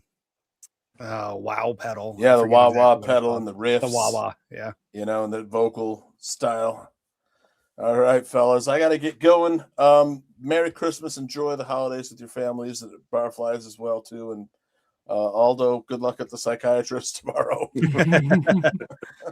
All right. Bear down, fellas. All right, Bear down.